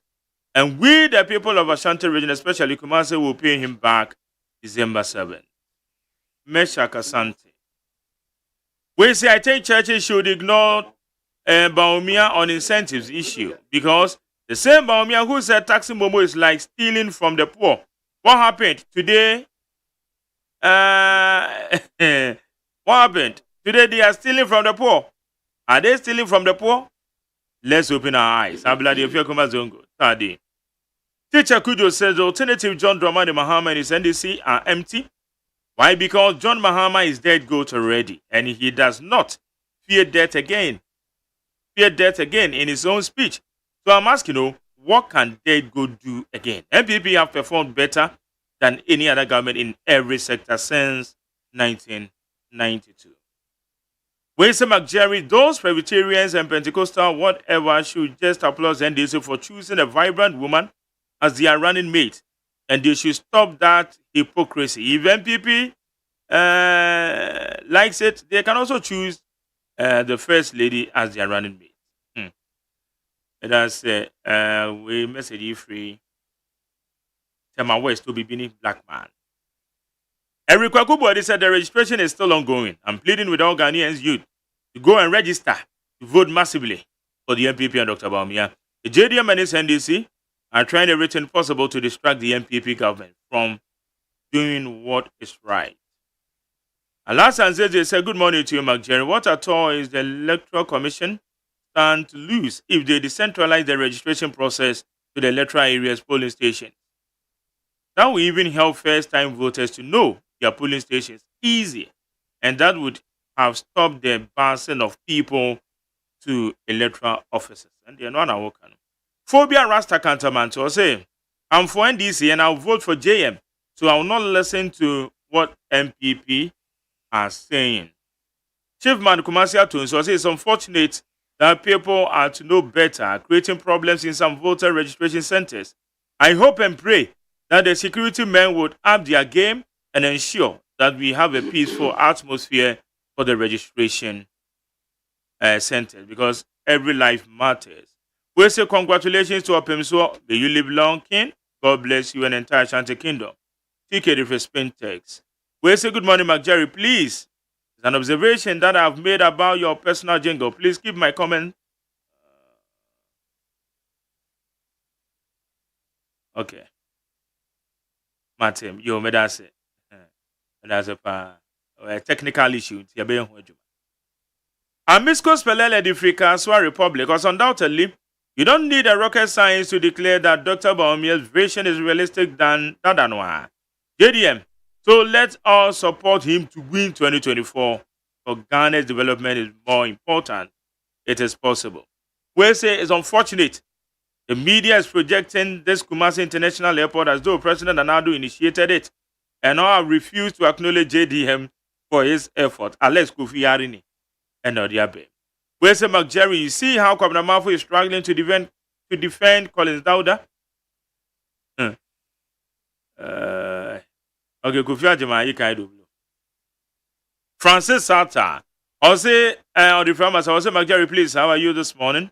May God be with you always. Dr. Bawumia is struggling to have a message. He's walking contradiction of his persona and the manufacturer of incongruities. Bawumia is far from being credible option for election 2024. So, she has said, my opinion, I'm a someone incoming MP. When the Okada riders are regularizing the 24-hour economy, they will operate at online hospitals, restaurants, pharmacies, etc. And almost all regional capitals will not sleep. Okada deliveries will work on the clock. Fellow Ghanaians, the NDC JDM 24-hour economy is reality. Let's vote for him. Alai Baba, Madina. Robbie Fash and HMSO, Golden Hotel. So corrupt NDC party used 8 years to destroy this country, and they expect MPP to use less than 7 years to solve these mess.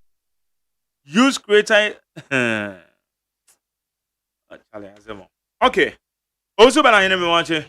Yeah, near my Jerry. As a what area chair? No more for the and so Kotokuno, Kenke and fish, bread and butter. At the end of the day, no, your friend, no, the economy. And koye anso ne yede na to ano se nka onhwe na onsiesie economy no ma me niwu mienu ye yede enkonkan no waje adwuma na to na woni nam eye campaign eyi concert mon first year na ma me mon first year na concert oh vice president the oye nya concert mon first year na ma me tiantem ti akwara what am I yeah be discuss my men church your colleagues. Oh, that be said the day chair man for no. And the August then CD I drew 15 CD. $1. I drew 15 CD. And no dear papa is a 1 pen. Emum or judgment at war. Bear 1 month in here. oni nkran ha na one nam na ode university amame university amame and adwadifo ne Ghana for so ye bre e depreciation of the currency enti ani da so ni wo ne mum ye warehye mu se nyame be ma ne nsa so na December yi Ghana ebesesa sa Muslim fo ya ene ye hu omu biem na ba papa aba foforo aba ye Ghana yi medanse fat manche ja me jo sobra et say nyankopon na ada mi wache o me a mo se be fiache ja nyankopon na dom ja ade achi yi ya ase da be matwa de ampo nyankopon medanse ya wa sanita no my business partner as I want to say me adom na also me adom boko abada na meti abonten sana ade not abonten here there microphone me nim so mo inside to still more yeah samom and yes so room Thomas here shas me adom over the weekend from Thursday na me to fit okay I think so as you say yeah probably stress into programs yanam the stress okay that's good all right sure the program yeah sure go man say fat another to cross of brother na stress level na mo baby agodo we check am for pressure e yati e last week we go check in there or say I didn't ready ado e kosoro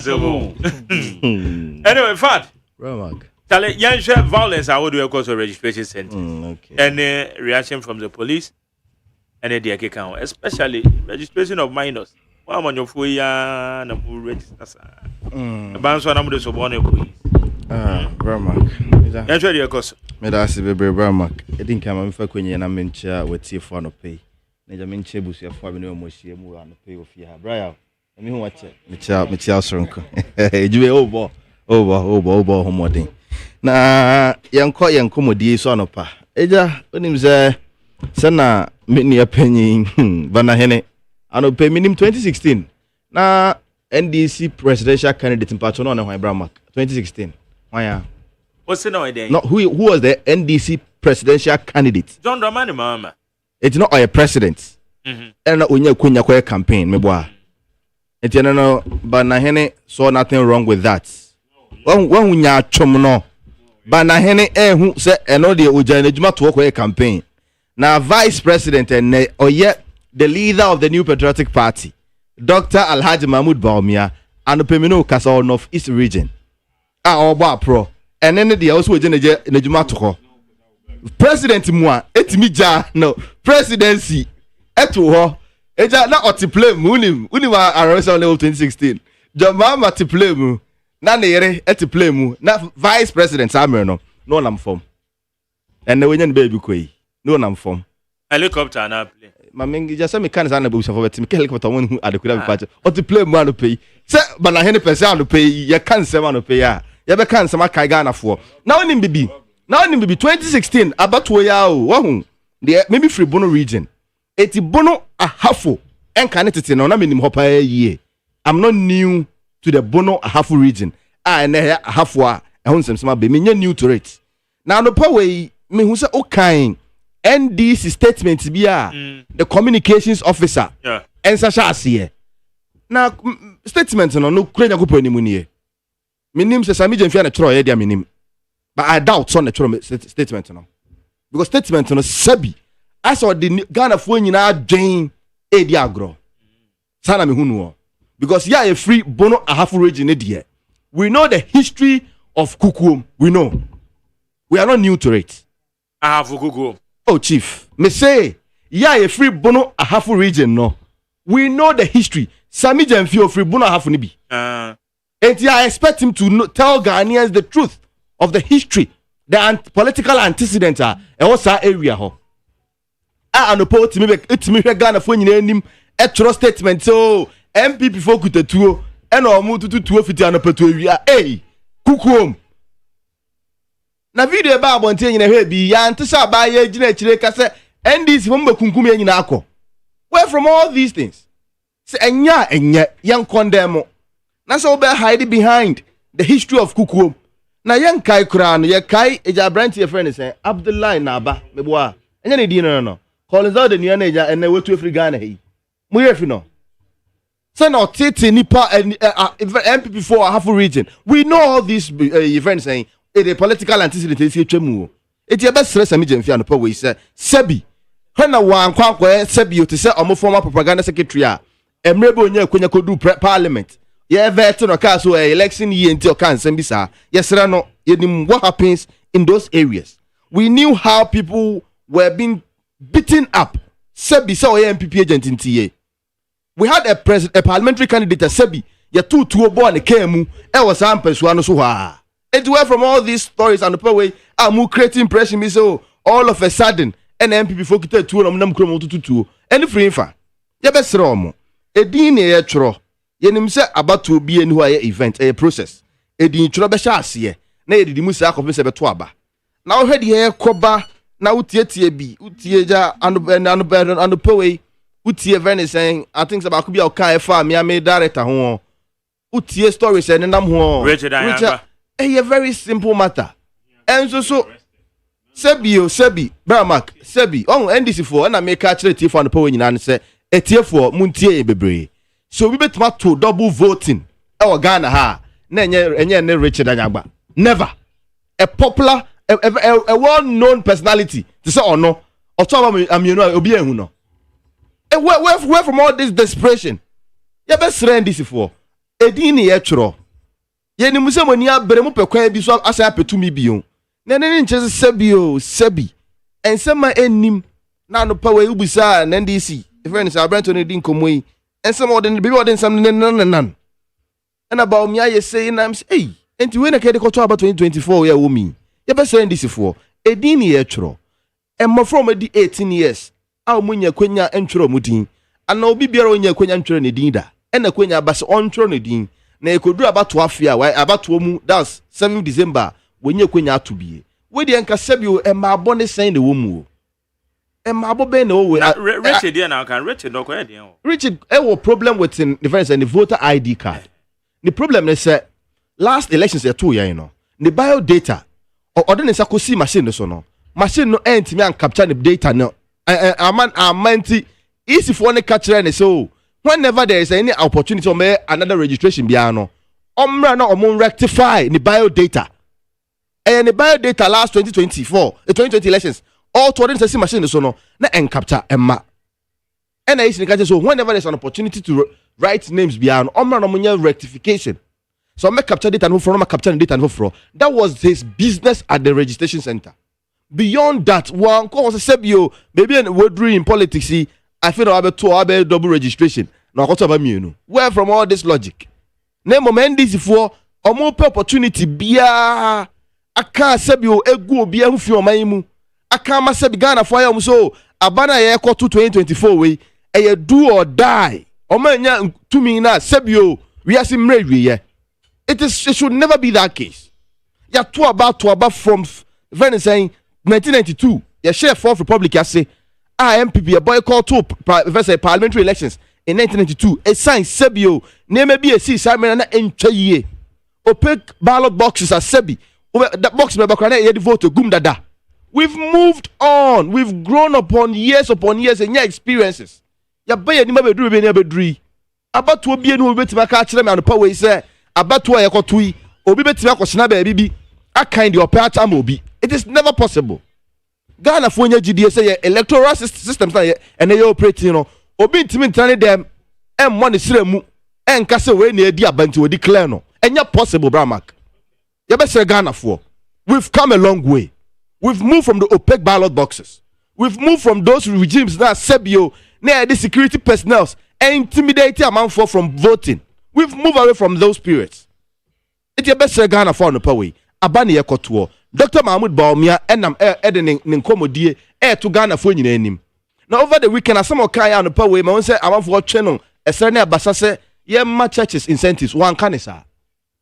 Also, saying Kobet Mia and modern boy churches in the air, you know.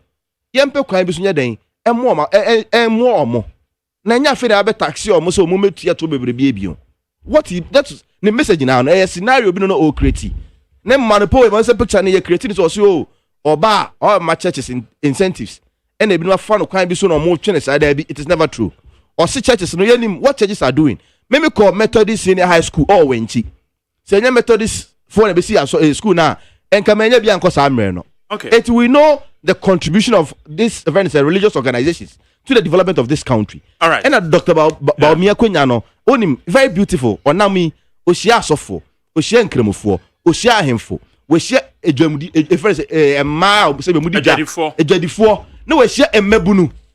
No be din komo. It is some community any biana ekoba ne so obo ma baso se mo yeden. Mosoma somo Ghana ehun hia mo the developmental agenda of country mosoma fa mu promote to be eti e be se Ghana for no power. Dr. Mahmoud Baumia Sabi ye nyina nim se Ghana da nakoma so na de ye pene se Ghana fo betie ni nkomo no na edru 7th December Ghana fo dodo na eden atoba ma ye nti be sere Ghana fo no power se obi biara otie mi bia no se wonim se wadi 18 years na wontwere odin a mesere process ne koso he na wa ma ehu anmo okay se upie kwa obi ba betata o baby e na eduri we've moved on from the regimes na yebetimi atata obi ema ne nya kwanya ntwere ne din brama that's be need 100.9 so ne discussions and the run ozu bananye ne my Jerry yes sir my Jerry let me say NPP for the kind they are to just say election 2024 aye be koyi enye se omo be present superior argument enye se omo be present developmental project say ya ye chen NDC enu ti ni ebedi nkonim na momom say they are going to beat NDC with strategy ni dey start registration say what you say say nche ye koto aba ewo dweso na obi abaye allegation say ye the NPP police station agent the constituency executives a omo babi a yeto abayi wo MP wu ye ansa na ye beto ajesu de dey say majai kumase honum dabi before ye beto ajesu no kumawu constituency album ya bodin a ya recruit nkrofo fi odo nwa koye poli ayi electoral commission officers e wa adwo electoral commission ti me yi ano anunti MP near the constituencies be say 20 ayi police station be 20 ashare sa na wa package sika wo envelope oduru police station bia na wa yi ba akwato wo sa that is the strategy ballot issuer presiding officers omunyina MPP executives yema district chief executive representing names to the EC every district yemfanye electoral commission officers so it is strategy na ye say MPP say my ye dwuma chen NDC enu ti Ghana for nto abama mi na mum this is the rigging machinery in 2020 ye hu bi say violence wo brun honom a abranche a okoti training college ye yi ni frika mu ewo na sekan ekun yanchi onipa ba ko besi enne yan prosecute onipa ba ko besi enne esi wo banda o say yeah registration say ya wo ma so yeah de oh kasania wa ha oh kasania wa write it down me say a registration exercise say yes yes don't we be say what happened and answer been saying it and permittio reference to it several times you see the SCCM no okay similarly no even the situation mu yo but the problem was you were center bi obanda constituency where you from Ahinkro NDC stronghold Bramak we MPP na ye top continue in center obi and this is what happened MPP for core registrations libi and no more monitoring they were just doing monitoring. And then this focus, so how do you stronghold? We will not allow you here. You see what happened those years. But unfortunately, ye nya ho kwenya kan yen 70 ye buagu people for so sa ye buagu people for so sa and it is and na me kan no power and this the picture is created It is not. That's the picture he's creating. I'm here. That's the picture he's creating. I've made reference. That's the picture he's creating. Tens of thousand times. And ya banda de nepe make sure say registration exercise through abattoir and the pay. Still yenchobia. Why should we encourage normal ways and koso? It's something I Macau wants them over the years. Including banda de way see yawo is as soon as out one na ese me kaya who say registration say ya and don't talk about your won't be sick and kuno a branch of where college of education you kuno kwa when ya cheno and we're just sitting there encouraging all these things what is very bad. Nobody's encouraging it. Nobody's encouraging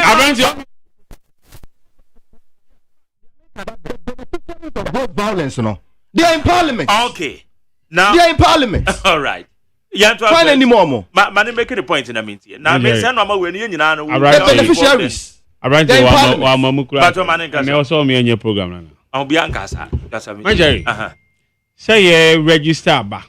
Electoral Commission. As one day, yemfa registration in cop mantem. Nebe ben.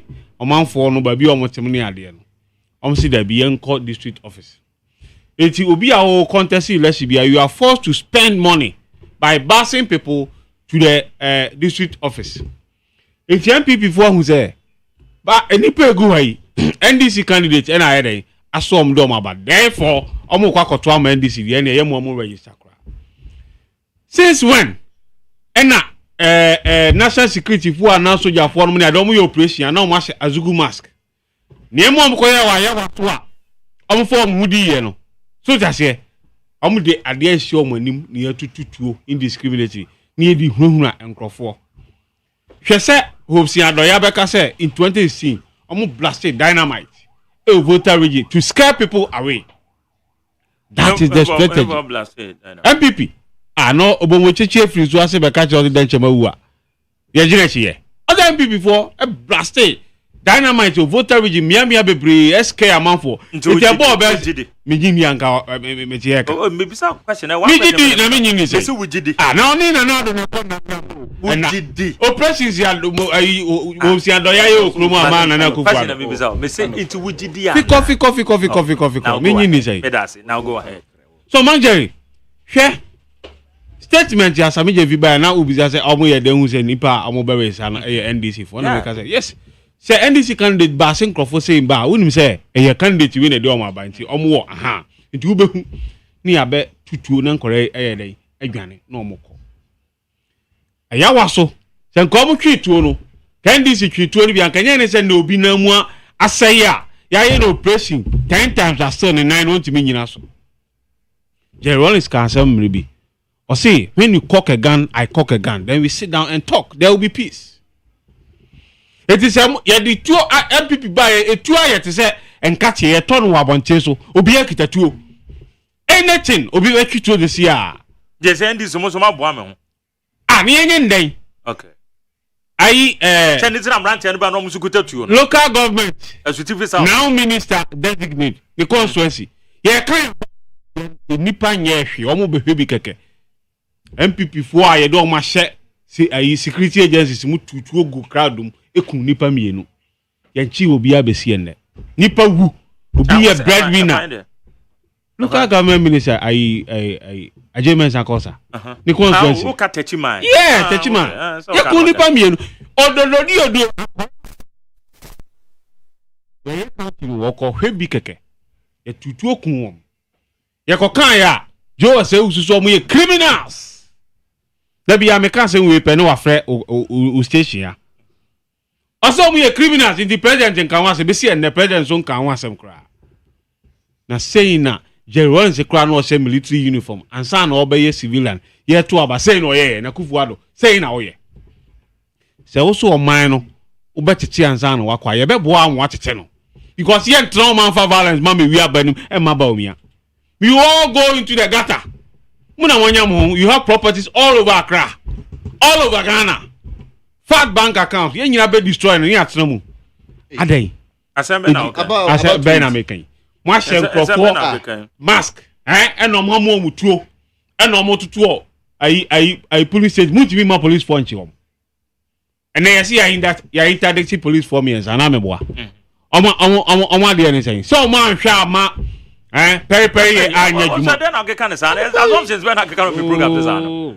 Police force one interdict your police for me and I won't say the end to interdict you. Edin no mo kan. Police one for reason behind but why are you working on assumptions? Na come nya hwianke interdict. Then what the assumptions? Yes, so my hwan. Oh. Hwan no me jao. And I want MPP voting some e wo kromo mo timika. Hwe ye ko tro din ene e first time voters. Na director